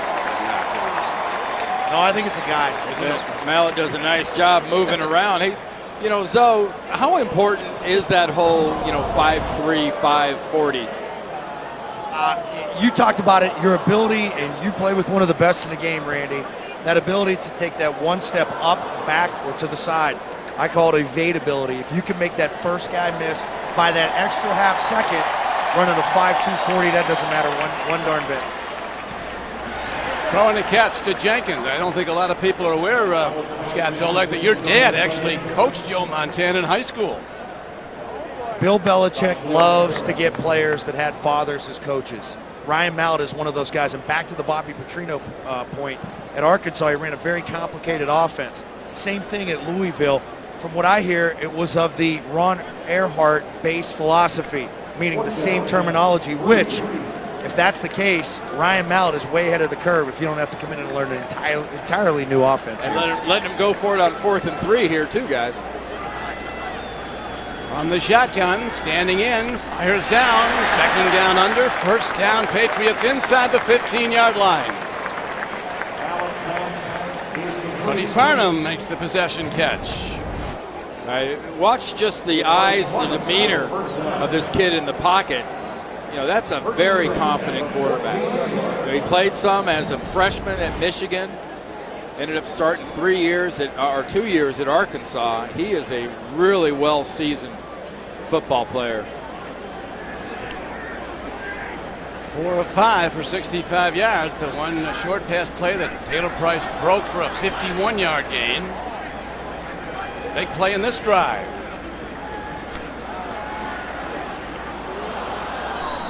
Comes in low and incomplete. Clint Session defending. Excuse me, Randy. Real quick, guys, this is where you got in trouble. You had Ridley split out way to the right, and he was matched up on a corner. That's not a good matchup for a quarterback. He kind of hung on to that right side, but these reps are so valuable to him. He's going to know his progressions. He's going to come back to the middle. He had a nice matchup that time with both tight ends on 2 linebackers on the middle of the field. He should have stayed on the inside. Isn't that why you do that, Zoe? I mean, you get that running back out there by formation. He's going to draw a corner. And with your tight ends, the way they can catch, and they get a linebacker, that's a win. Well, we've seen them do it in the past with Kevin Falk, where you get a backer or a strong safety, and they'll throw it to Kevin in that chance. Delay a game. Delay of game. Offense. 5-yard penalty. So it goes from 2nd and 10 to 2nd and 15. Time. Look at Tom Brady's mouth. He's saying, call Time time out. out. That's their first. So the Patriots are now at the 20-yard line of the Jaguars with a timeout on the. Patriots leading 19-9 here in the third quarter as we come back from break. During this last time out, Bill Belichick came over to Ryan Mallett about 10 yards out on the field, slapped him on the tail just to tell him, hey, look at that matchup that you had out there. You had a running back on a corner. We don't want that. Get back inside. And also, number 2, you've got to be aware of this clock. You could say it's the preseason. You could say, hey, this is a 14-2 team that's favored to do very well this year. But here we are in the third quarter with a rookie quarterback and Bill Belichick coaching him up on the sideline. 2nd and 15. Tight end connection down close to the 10-yard line. Will Yateman, a huge tight end from Maryland. About 6'8", 280 pounds. All right, fear the turtle. That's right. They got a nice complement of tight ends, the Patriots. Well, they really do, and all of them except for Hernandez look like tackles. Hard throw, ball caught. Yateman again. It's probably going to be 3rd down and about a foot, isn't it? Or 4th down and about a foot. Just short. Yep. They're going for it too here, Randy. Right there is a great example. He threw that ball high. He throws that football down low and in the stomach of the tight end or the numbers. He could secure it, turn it, and pick up that 1st down. That way he had to stretch and come back to the quarterback. He could have taken care of his receiver just a little bit better right there. Easier to fall forward on a lower catch? Yeah, you know, put it down nice and low, let him get it, let him turn it upfield. Ridley taking on tacklers, knocking the pile back. And he gets a 1st down for the Patriots. Well, I mentioned on that 1st touchdown, but watch the pad level and the leg drive. Not a huge hole. In fact, you're met right there in the hole by the linebacker, by Kyle Bosworth. And Stephen Ridley just drives everything back about another 1.5 yards and gets his 1st down. 1st and goal for the Patriots. Mallett, hands off, over the top, fighting hard. Ridley is indeed in play.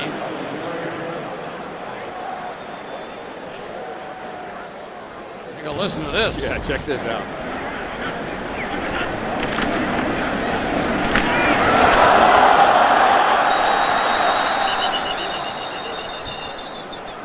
You want to think of a term, helpless? How about a back that gets stopped in midair and you're on everybody's helmet and arms from there? Once you get in the air, your options are limited. Usually doesn't end well. Got to the 1. Ridley again, he's been in the end zone once tonight. Take it twice, he breaks tackles and goes in standing up. And the Patriots take command 25-9. Oh, there's a nice example. We talked about until you do it in a game live, it's hard to simulate tackling. How about hard to simulate just sort of the want-to and the drive that Stephen Ridley showed there? Because the initial run into the line of scrimmage, his legs were wrapped up. He was stopped. And when they didn't finish his legs off, he never stopped them and drove right through for the touchdown. That was impressive. The classic tackle breaking extra point is good. Just watch here what Ridley does with this run. It's just beautiful. He's stopped. He's tackled.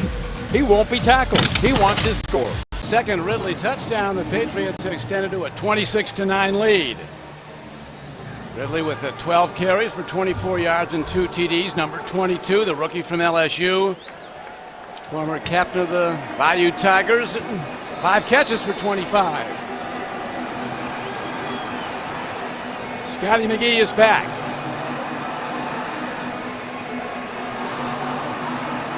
Check out who gets down first on this kickoff, Don. Very important.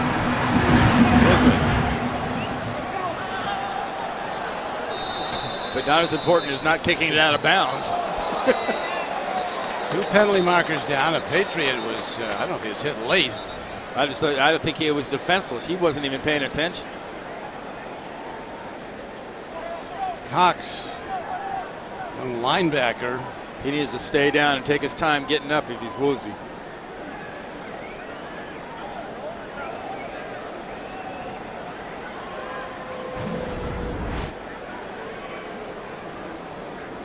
Wow, that was a headbutt right to the face, and that's after the ball had gone out of bounds.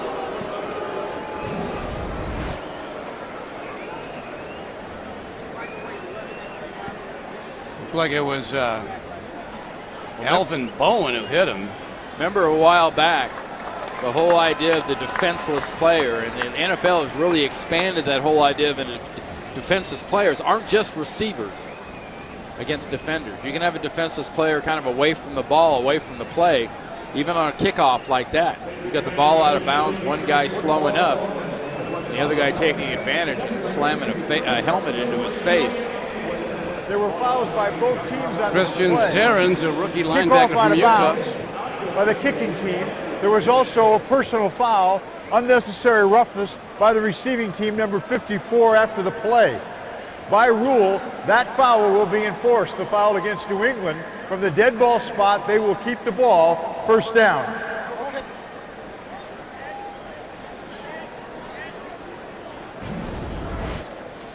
Here is the touchdown by Ridley. He was stopped, he spun off, and he goes in for a second time to the delight of his coach, Bill Belichick.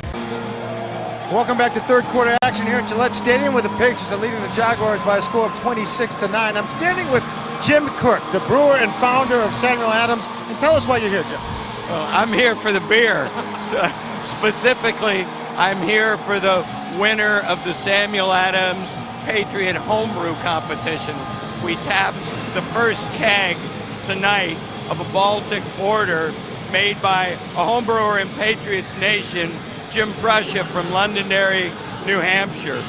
And this is the, what, fourth year you've had this contest? This is the fourth year. He won the 2011 season, and we're also kicking off the 2012 season. So we want all the homebrewers out there in Patriot Nation to send us their homebrew, and the winner will have their beer brewed at the Sam Adams Brewery and served at Gillette Stadium for the whole season. They're going to re-kick, and we're going to keep going with this action here. But, you know, this is an exciting time. This is the fourth year in a row you have this, right? Yeah, and for us it's really fun because I started Sam Adams in my kitchen. That's amazing. I was a home brewer 27 years ago. What gave you that idea? 35 guys. Well, I wanted free beer, and I wanted good beer, and I knew how to brew. So I started making Sam Adams in my kitchen. It grew. It got to be bigger and bigger. And now I have free beer for life. And anybody can qualify for this contest? Yeah, anybody in New England have to be a Patriots fan. No New York fans allowed. I understand. Because we can tell it in the beer. If you're a Jets fan, the beer doesn't taste good. You excited about the Patriots season? Oh, yeah. Yeah, last season was great until the last game. This year, I think it'll be better. All right, Jim Cook, thank you very much. My pleasure. Don and Randy, let's go back upstairs to you guys. All right, Steve. Home brewers are out there starting to mix up a batch. I don't know how you make it, but a lot of people apparently do. And it's preseason for everybody, Don, because we're re-kicking. Yes. We had those 2 penalties. They're going to mark off 5 against the Pats. Little discussion. They're going to mark off the other penalty against Jacksonville. Another discussion. Now we're re-kicking. Tail that hit on Cox. The penalty is a very minor penalty, considering the infraction. Blindside blow to the head. So If it's regular season, you might get a little note in the mail for that one. Well, the fines slow it down. Ejections even more if they do that. McGee runs it back. Crosses the 20. He's got moves. He's out of bounds at about the 22-yard line.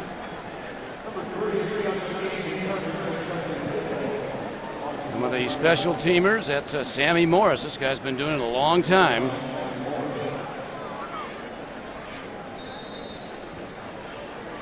Sammy in his 12th year out of Texas Tech. Mark Anderson still in there at defensive end, number 95, top of your screen with the hand down. Todd Bauman is now in the game. And he's an interesting story. He got a phone call on a tractor in Minnesota. Call back. Next week, the Patriots will be going to Tampa Bay Thursday night, starting at 7:30. Coming game brought to you by Ace Ticket, the official fan travel partner of the Patriots. For information, call 1-800-MY-SEATS or visit aceticket.com. Boy, a great place to see a game, and what a wonderful young team in Tampa. Yeah, they got some players. Well, everybody's young on that team except for Rondé Barber. I think he's older than the head coach. And I think he might be.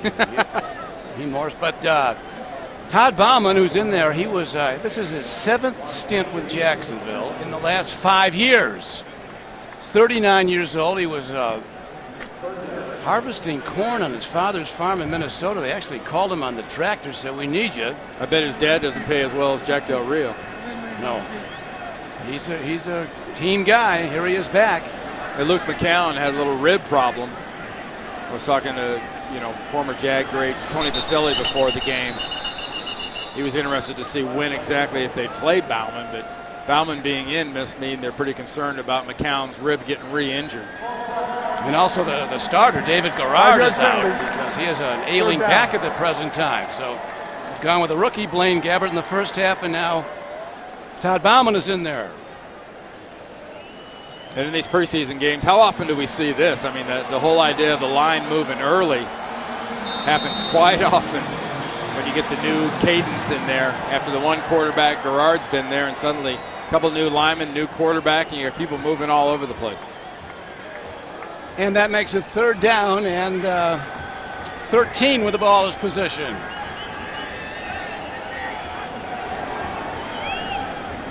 Bauman over the middle. Almost a grab. Wide receiver John Matthews gets a hand on it.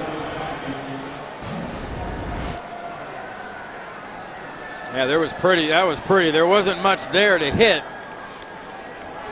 As far as where he was going to throw that ball, reaching back and just getting the one paw on it, tried to knock it back to himself. Now Durant Brooks is on the field to punch for the Jaguars. Taylor Price having a big night, back to receive for the Patriots.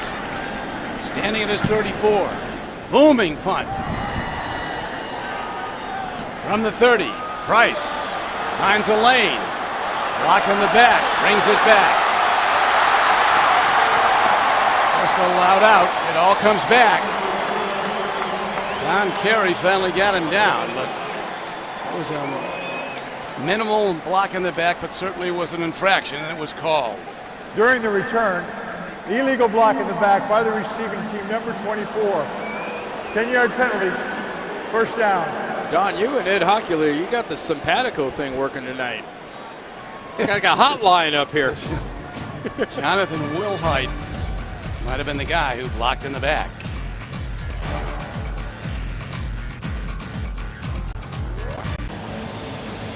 Back to Gillette Stadium in the blue shirt. Robert Kraft, the chairman and CEO of the New England Patriots, now in his 18th year as owner. Of course, he said when he first got the team, when they cut players, they were out of the league. Nobody picked him up. Now everybody in the league is looking at the Patriot roster. And I think NFL fans everywhere have a debt of gratitude. Players across the board. It's for this whole thing with the CBA to do what he did with what he was going through with his wife Myra being so ill and devoting the time. It's hard to even fathom what he was going through. Well, fellow owners and players on the other side were both openly identifying Robert Kraft as a guy who was the prime mover in getting this thing settled. Yeah, and I can tell just a slight little personal story. I got a voicemail in South Bend, Indiana. I was there on that same weekend that everything got settled for the College Football Hall of Fame. And again, with everything that was going on, I get a voicemail from Robert Kraft. And it touched me so much. And then on top of everything else that happened to him, the NFL, the fans, the players, the union, everybody's lucky there's Robert Kraft in this league.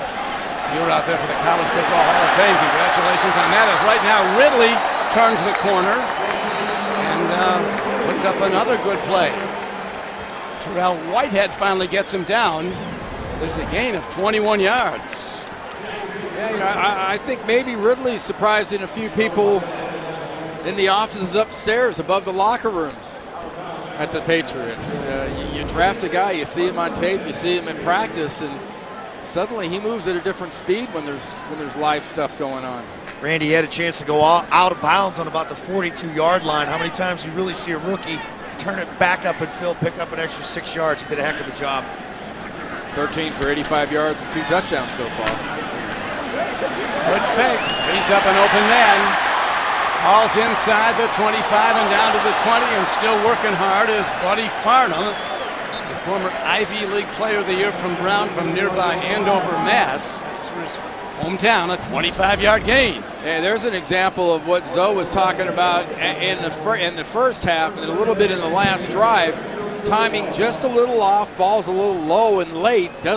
He doesn't hit Farnham on the run where he's just got it on the dead run in his hands, where you'll see a veteran quarterback receive it so that guy can just turn right upfield and make yards.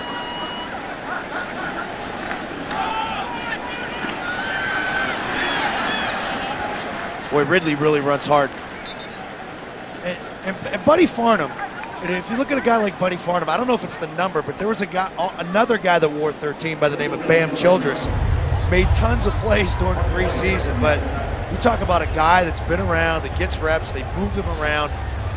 A lot of people think certain guys are camp bodies, but you look at what Price has done tonight, you take a look at Farnham now where he's getting some opportunities, and you look at Mallett now where all of a sudden he's up the tempo, and maybe Bill Belichick talked to him right there, coming out of that last break. Things have sped up now for Ryan Mallett.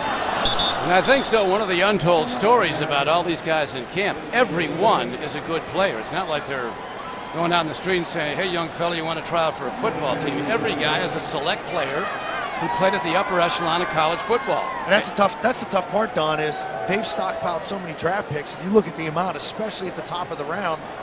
How do you, as a player coming in, make a roster spot on a 14-2 team? Hey, so another one of those high passes to a tight end right there by Mallett. Is that a process of that release? The ball getting out late? I just think he's trying to throw it as hard as he can right now, Randy. He needs to take care of these guys. He'll learn that. It's timing, it's touch. Take care of your running backs, your tight ends. Well, that was impressive. Ridley in the end zone for the third time tonight in his first game as a Patriot. Tremendous. You see the touch right there, though? Nice little flick to the left. And exactly what you were talking about, Randy. Hit these guys in stride. Why? Because they can make plays. Let them continue to run. Don't throw the ball behind them. And getting a little pressure.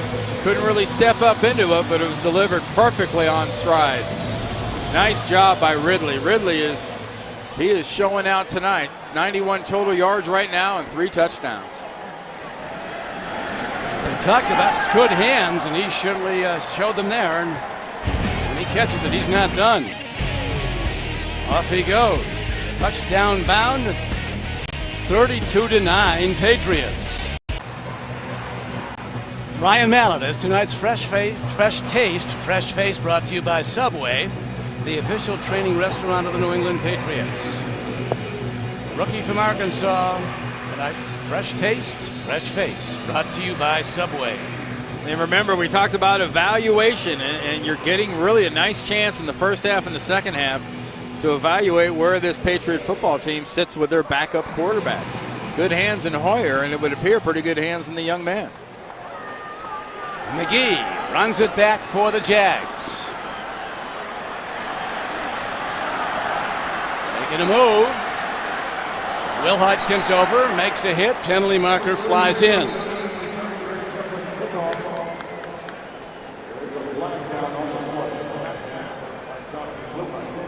What did Ed tell you?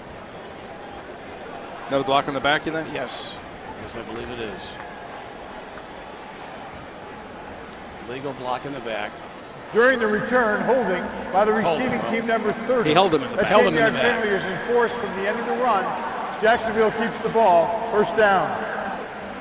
So here's another one of the examples. You talk about red zone opportunities and whatnot. You've got an offense backed up. They executed this pretty well earlier and got the ball back on about the 31-yard line. Here's a great opportunity to put the pressure on, stuff this first run, and get yourself in a spot where you can force a punter into a return ball. Straight ahead, Jaguars banging away. Jaguar franchise did the almost unbelievable. As an expansion team in their second year in the league, they came within one game of going to the Super Bowl. Well, that year, both expansion teams. Carolina played in the NFC title game, right. and Jacksonville played up here in New England against Bill Parcells' Patriots. There's Jack Del Rio, a rare two-sport All-American in college at Southern California. He's an All-American linebacker and an All-American catcher. It's a well-spent scholarship. Here is a handoff now, and they run hard. Hanging away is Richard Murphy, a rookie runner from LSU, who's in the same backfield as the Patriots' Ridley. 13-yard gain.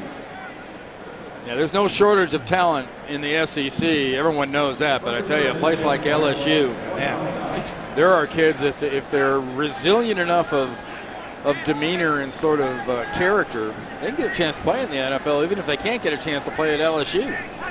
They send a lot of guys to the NFL as free agents. Richard Murphy runs to the 32-yard line. A first down carry, not too much. Clock winding down in the third quarter. Brings up second down. Bill Belichick had a great relationship over the years with Nick Saban when he was coach at LSU, and Saban recommended some guys who certainly worked out when they came here. Yeah, and now the state of Florida has been a pretty fertile place for this Patriot football team, especially players out of the University of Florida.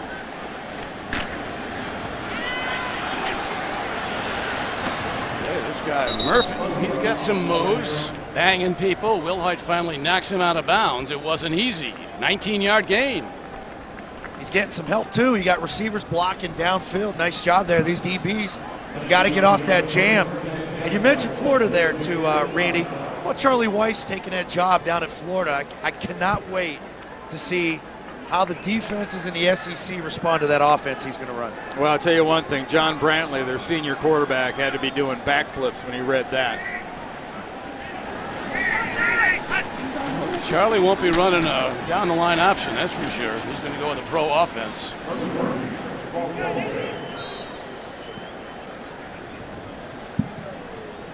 Murphy runs. Jeff Tarpinian makes the stop. There's a young Patriot fan for you, and there's a lot of them here. It's a Thursday night. It's summertime. Good to go. You know, maybe get a little lunch, get a little pregame meal over at Patriot Place. Come by, see your game. Yeah, there's no Red Sox game on. You don't have to stay home watch that. Where's the Stanley Cup though? Who's got the cup today? Plus, you could almost play a whole football game between pitches for Beckett if he was pitching for the Sox anyway. Right now, Alman breaks a tackle, and then he can't elude the second guy to get him. And down he goes. Darryl Richard makes the stop. Yeah, that was a really nice job. Again, we saw Darryl Richard get a coverage sack earlier. Had to step up. And you got yourself a nice sack. The fourth sack of the night. Mark Anderson coming from that defensive end position forced Bauman up where he had to come up into the arms of his fellow defensive lineman. Start hanging those banners. That's how you stay sold out the way this organization has. They've done a great job of marketing this football team. On the field, they set a high bar. Here's a throw and a catch. Murphy comes down with the ball. And just their third down completion. They're now 3 of 11 in third down conversions. Giving it to Newsom. 16-yard gain on the play. Sergio Brown makes the stop. Those were killers for this defense last year, guys. And as you know, third down, a big topic during the offseason. How are you going to attack it? You're going to mix it with multiple fronts. You need a pass rusher. And it was interesting when they drafted Ross I. Dowling. You know, Al Grove, former coach at Virginia. We talked to Al in the offseason. He said he's really a physical cover corner. You're trying to figure, is he going to be on the outside? You got Bodden on the outside. In a perfect scenario, you have McCourty, you have Bodden. Now, where's Darius Butler in his development? Where's Dowling going to fit? And as we saw for the whole first half, it was Patrick Chung and it was Brandon Merriweather, your two safeties. And you know, Zoe, one of the greatest arguments in today's NFL you can make for what these Patriots are doing as far as more D linemen, especially with the size of guys like Hainsworth and Wilfork, aren't the A and B gaps the preferable areas to rush these days? Because the chances of coming around the outside before the ball's out of there aren't very good against a good quarterback. Oh, and a catch. John Matthews working the sideline.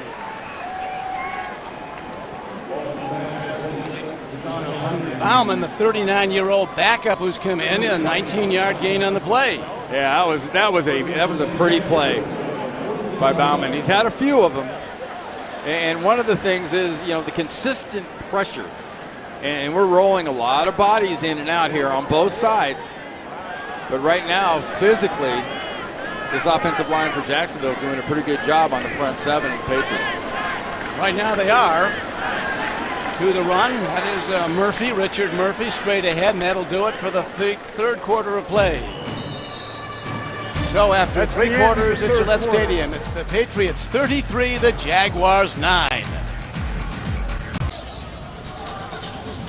Welcome back to Gillette Stadium. Start of the fourth quarter now. Don Criqui with Randy Cross, Scott Solak, Steve Burton. Patriots in command of this game, 33-9, preseason opener against the Jacksonville Jaguars. And in the red zone defense, you got to find a way to limit it just to a field goal. Best case, you tip it and cause a turnover. Bauman, the veteran, behind his target. Murphy, the runner. And it's 3rd and 9. Yeah, I like overall what we've seen tonight out of this Patriot football team. And it's been a lot of the unknown players. We talked about evaluation from the get-go, and it hasn't always been, or 100%, the Taylor Prices and the Edelmans and the Ridleys. I think at the line of scrimmages is somewhere there's some really good encouraging signs on this football team. I'll tell you, one of those encouraging signs surely is the aforementioned Ridley. This guy's an NFL player. Ball to the end zone and almost a connection. Incomplete pass, no flags, and that brings up 4th down and 9 for the Jaguars at the 14-yard line. Yeah, this is a football team. That pass intended for Zach Potter, a little bit overthrown. Potter just barely got a fingertip on it. And we mentioned those backup quarterbacks for the Patriots between Hoyer and Mallett. They're 23 of 33 for almost 300 yards and a touchdown. That's a pretty representative outing for a couple of guys that best case scenario shouldn't be playing. 31-yard field goal is on the way and good. Most of the Jaguars' points on field goals, in fact, all of them.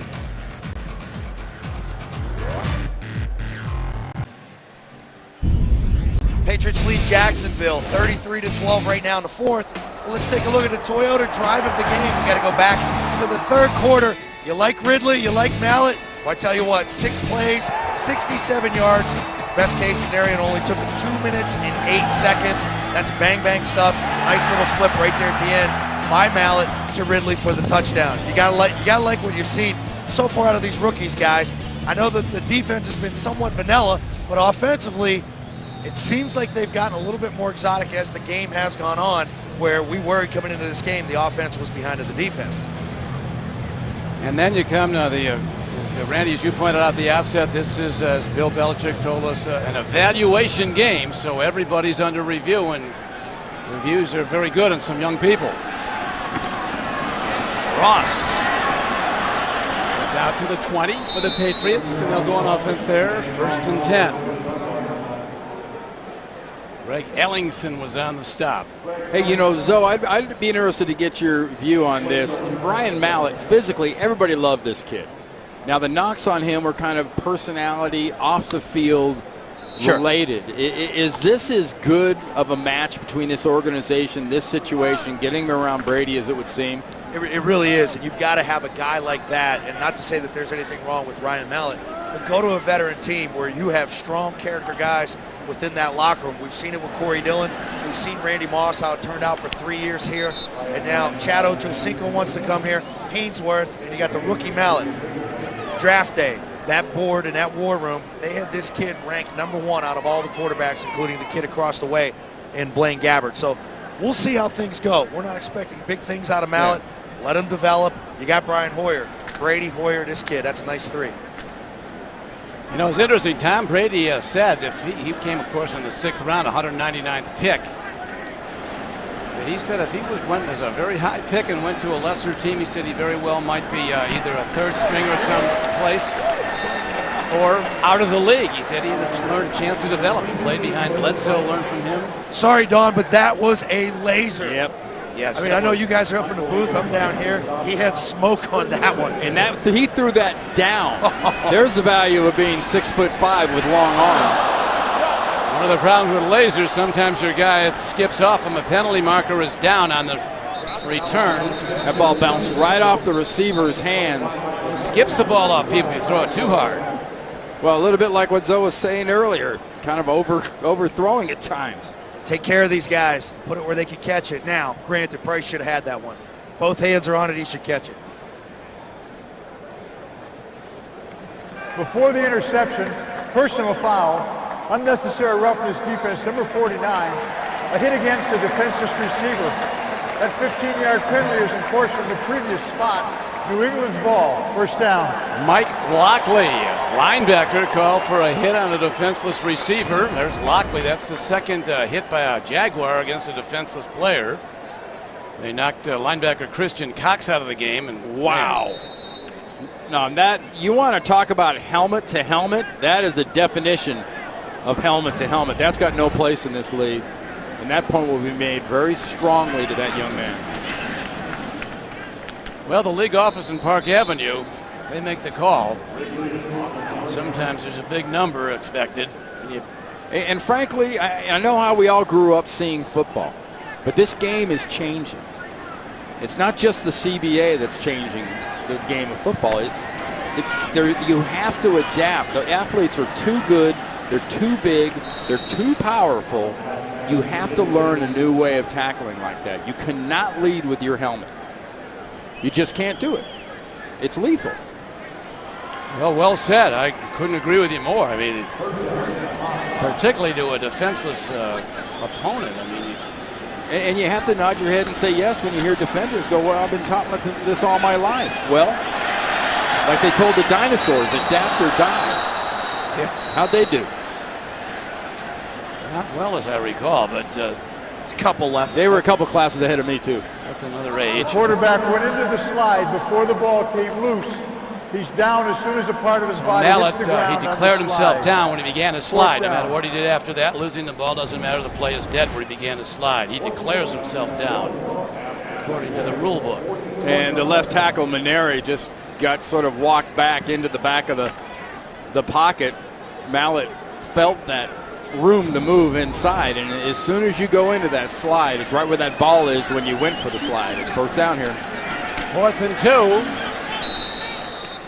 And it looks like the Patriots are going to get it as Ryan Mallett, they have him at 6'7", 253 at one point. Tonight he's listed at 6'6", 240, but whatever it is, he's big. They have shrinking machines in the back. They can make you look like anything they want. I mean, Danny Woodhead, they've been trying to stretch him out in the offseason, but it's not working. With the lockout, that was tough. So he's same size as last year. What Randy said, Zoe, about the size and speed of the game, it's astounding. I mean, the defensive linemen now are super fast. Everything's changing, Don. You look at how many substitutions take place in a single game, and people are so bent out of shape about this defense. Are they going to run a 4-3 or 3-4? And as Randy alluded to, those great Giant teams, they were recognized as a 3-4, but LT came basically 80% of the time to get the quarterback, so they thought it was a 4-3. And give Bill Belichick and his crew credit for learning to adapt and try and do something different defensively this year. It's going to be about situational coaching, finding guys to create the best matchups. And as I asked you, Randy, you have Haynesworth and Wilfork in the middle. You're sliding protection one way or the other on that line to take care of them. What kind of matchups you creating one-on-one on the outside? Exactly. You know, when Richard Seymour was here, what style defense did they run? 3-4, right? Yeah, and how many times did Richard Seymour make All-Pro at defensive tackle? Because people watched him on tape in that reduced role constantly and went, he's a tackle. We had games here where the media criticized Seymour and callers to post-game shows because he didn't register tackles, he didn't register sacks. Bill Belichick takes the podium and says, that's the best game Richard Seymour ever played because he took care of 3 guys and everybody else made the plays. Yeah, I've heard Belichick say there was games to tackle. He occupied everybody. And you guys talked about who do you double if you got Haynesworth next to Wilfork? And it does come down to a numbers game, because if you think back to the Jets game here in January, it was that inside pressure. If you look at the defenses that play the best against these newer spread style of offenses, you have to pressure in the quarterback's face. That coming around the edge is nice and pretty and looks good on a 7-step drop, but you're not going to get there if you can't come inside. And a very good player, a super player, here's a run now going to the outside, and it is a Ridley down inside the 5-yard line. But Gerard Mayo, who's a tremendous player, linebacker, inside linebacker, they're doubling guys like those two big guys, the nose tackle. This kid can run, guys. And there's an example there. You've got D linemen taking up blockers, but there's no linebacker to scrape over the top. And if you don't give a running back like Ridley somebody scraping over the top, he'll do exactly what he just did right there. Just lower his shoulder eventually and get those extra yards after he's already picked up 5.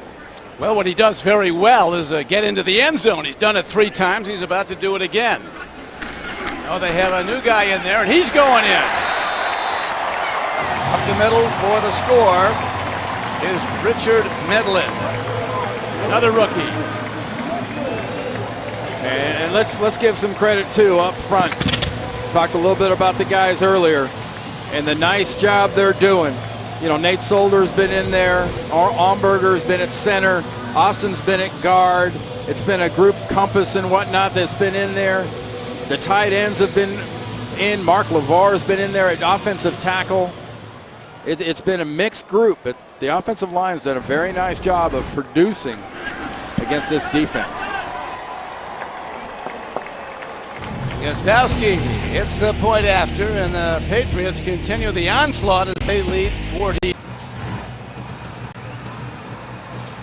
With Randy Cross and Scott Zolak, this is Don Crickey back at Gillette Stadium, where in the 4th quarter the Patriots lead the Jaguars 40-12. Back in 04, in a preseason game, the Jaguars beat the Patriots 30-0. But in one of those, by the way, the Patriots went on that year to win the Super Bowl. And so far tonight, this Patriot offense, and I know it's not starters on starters, but a lot of positive stuff. Over 330 yards passing, almost 100 yards rushing. And another deep kickoff. That's a great leg. Hey, this kid is worth looking at. Chris Kepland from UMass. Welcome back to the 4th quarter here at Gillette Stadium. Patriots all over the Jaguars by a score of 40-12, and a Pepsi close-up. How about Stephen Ridley? This guy has just run amok all over the Jaguars. His numbers, outstanding. 64 yards rushing, 47 yards receiving, 111 total yards, and 3 touchdowns. The guy has been all over the field, and you know what? There's still 10 minutes and 20 seconds to go in this ball game. Guys, let's go back upstairs. Okay, thanks, Steve. Yeah, he's going for bonus tonight. 3 touchdowns. Maybe he's not done. Bauman throws. Lob ball intercepted. And the Patriots take it back to the 31-yard line, coming up with the ball for New England. Greg Ellingson. That was He wasn't targeted. It was Farnham. Farnham who caught it. Playing a little More you can do, target. more you can do. Buddy Farnham. Actually, last year in the preseason, they also worked him with some at safety. A little going both ways never hurts, and that was just a classic defensive tip drill, and great job of concentrating that ball all the way into his hands, which took him to his knees in the process.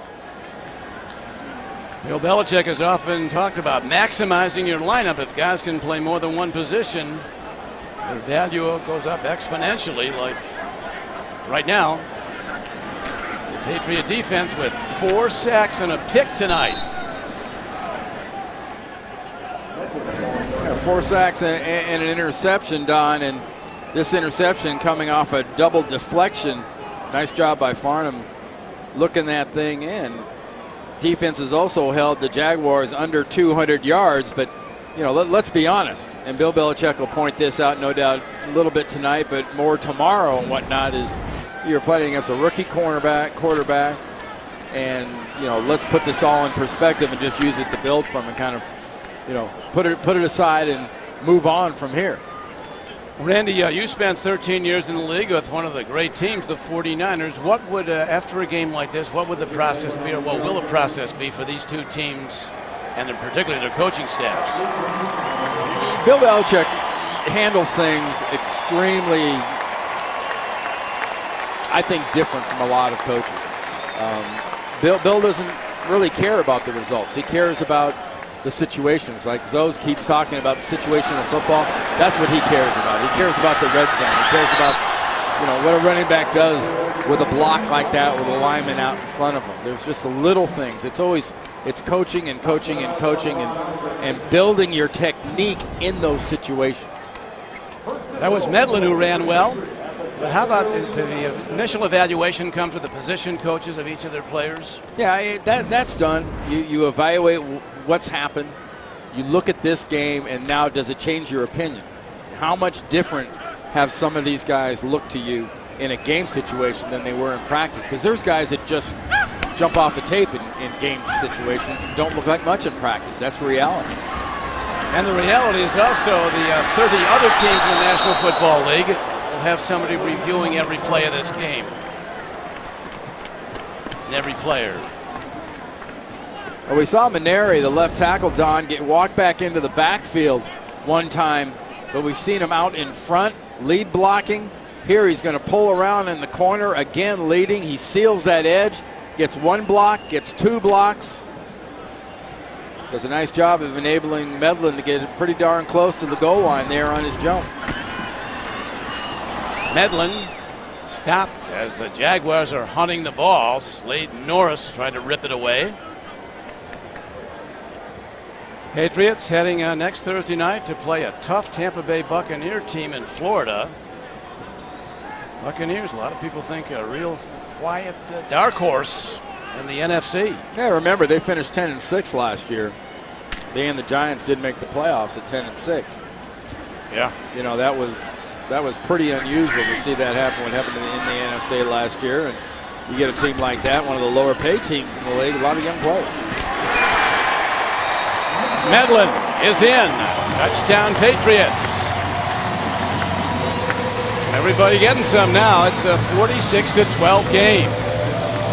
Well, you're falling behind that left side and Maneri so many times, and then you go to the other side and you get a touchdown off of Buddy Farnham's interception. Farnham tipped it, brought it in, got the pick, and now Medlin and the running game goes left and then goes right for the touchdown. Medlin 6 carries for 31 yards and a touchdown on this drive.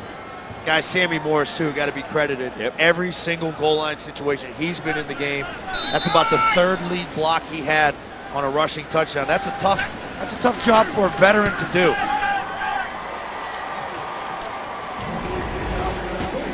Yeah, hard not to be excited. You're a young player. You've gotten to score. Can't say you haven't gotten it. Regiment has been shooting up the guns a lot as the Patriots have built to a 47-12 lead. Now let's go down to Steve Burton. Steve? All right, Don, thank you very much. Yeah, I'm standing here with Steve Metcalf, the Deputy Athletic Director at UNH, and Derek Kellogg, the head basketball coach at UMass. We're here to talk about the Colonial Clash that's going to take October 22nd between your two schools. And Derek, I'll start with you because this event and this game has been going on since 1952. Oh, yeah, and it's great that we are able to take it down here to Gillette Stadium, which is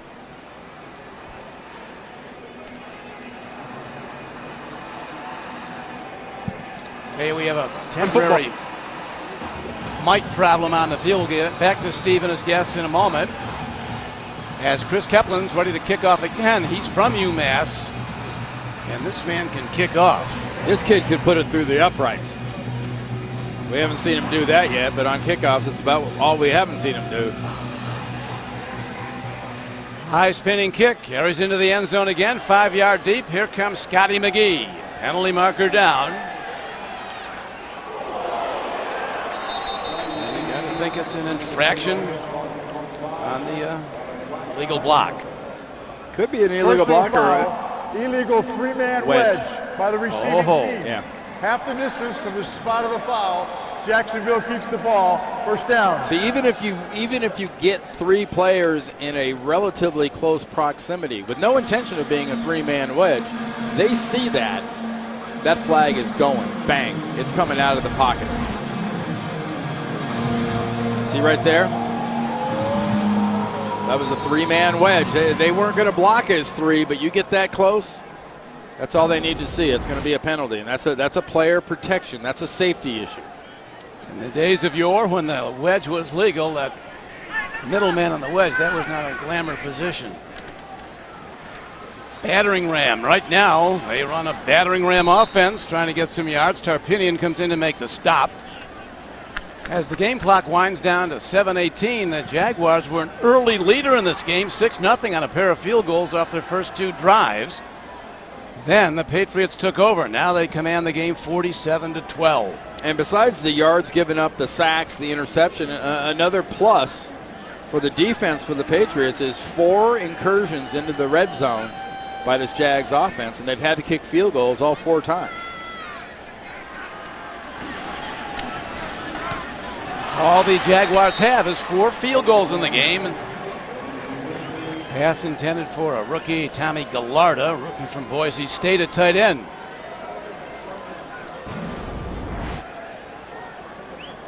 And yes, if you hit it with your face, it still counts as a deflection. Oh, yeah. If it sticks in your face mask, does that count as an interception? That's a pick. Has it ever happened? I'm sure it has. I have no doubt. Richards has had a nice job. He's got in on a couple sacks, and he's also gotten his hands up like that and disrupted some passing lanes.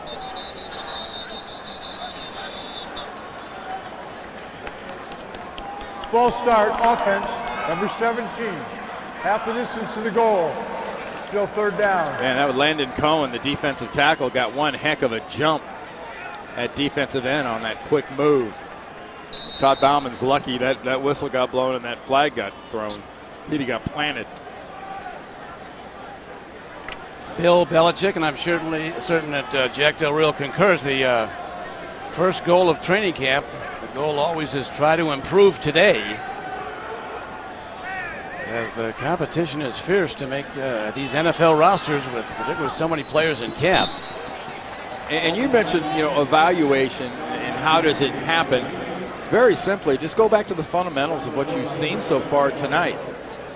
Who overall pass blocked the best? Who run blocked the best? Who did the best job of tackling? Where could you improve your tackling or your angles from linebackers and defensive backs when it came to the run stopping game? Go back to the fundamentals when you start thinking about where you're going to evaluate and where you can improve. 4th down. Jaguars ready to punt the ball from their end zone. Matt Turk, who had the 10-yard punt early when the ball carried him back at the Jags. Another high punt. Price at the 48, living dangerously. So we go back down to the field and to Steve Burton. Steve?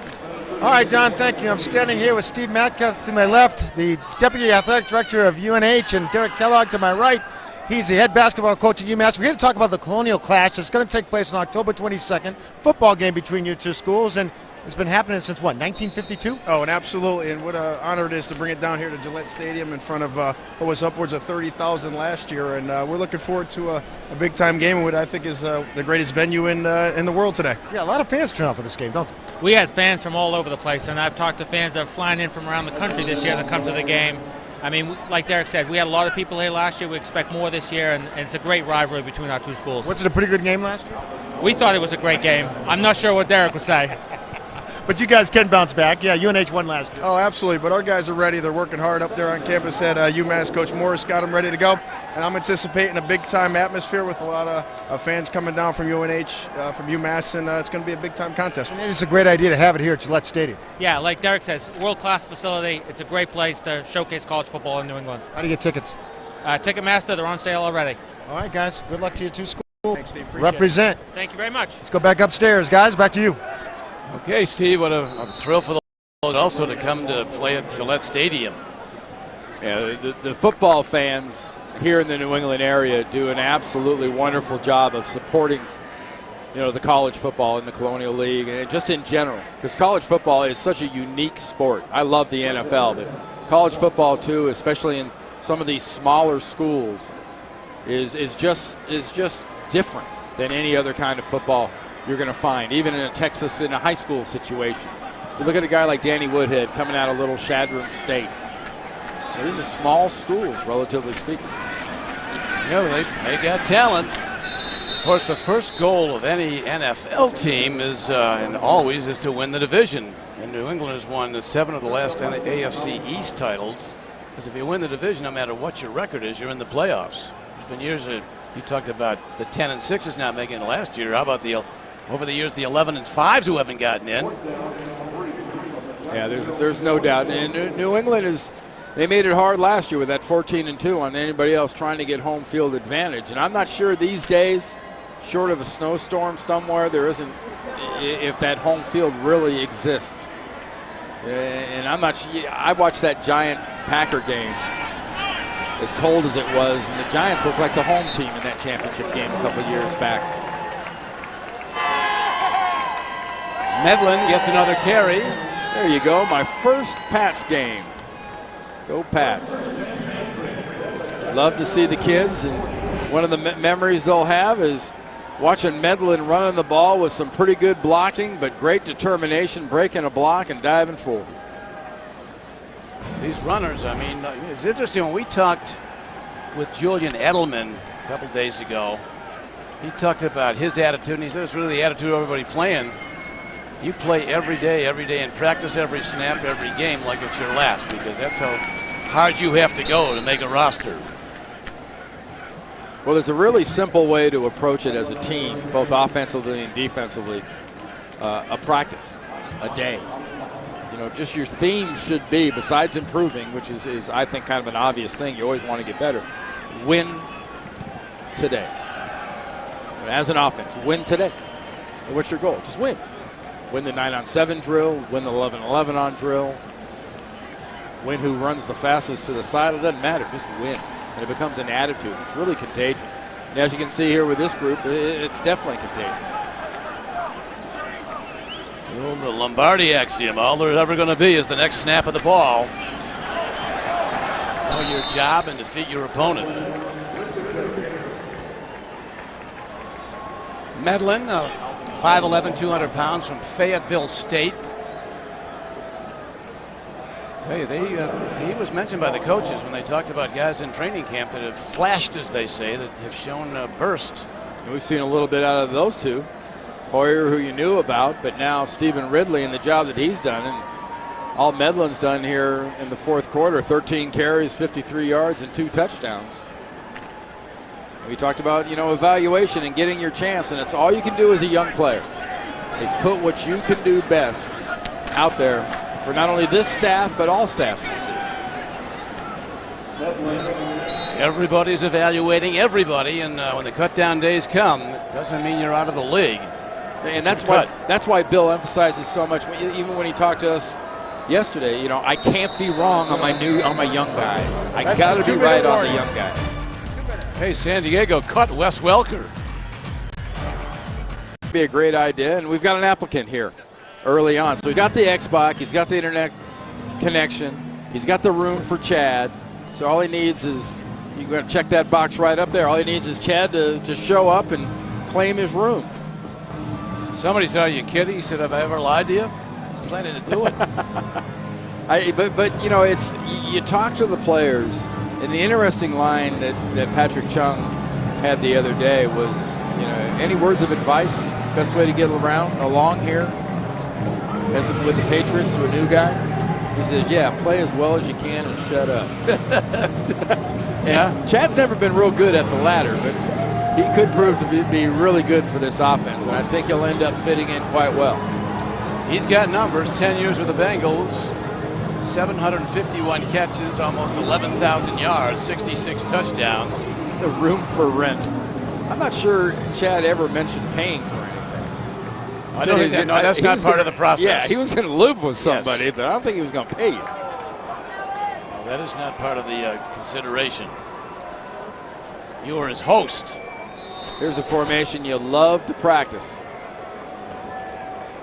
A game like this, and now next Thursday night, we'll reconvene for a game against the Tampa Bay Buccaneers, and another week of practice in the hopper A lot of the veteran players that maybe haven't had as much practice are going to be on the field next Thursday night. Not everybody will get all these great opportunities, all the players that they got here tonight. Well, some players that stood out tonight for the Patriots were the quarterbacks, Hoyer and Mallett. Hoyer was 15 of 21 for 171 yards and a touchdown. Mallett in his first play in the NFL, 12 of 19 for 164 yards and a touchdown. Taylor Price, 5 catches, 105 yards and a touchdown. Ridley, the rookie from LSU, 64 rushing, 47 receiving, 111 total yards, and 3 touchdowns. New England last preseason game with 40-plus points. Back in 06 when they defeated the Redskins 41-0. Whether in preseason is preseason, and whether you win or lose, generally speaking, you never want to get blown out, but it's fairly insignificant. But like I said, when you evaluate it and you see what your team has done, you have to be happy to have almost 500 yards, 476 yards, and you hold your opponent under 200 yards. And despite the fact that it's a rookie quarterback, I think this defense can find things in this victory really to build off of, especially the young players. And the celebration for the victors is fleeting because right back to work, right back to the battle to make this team. We'll be back with the Toyota postgame report in a moment.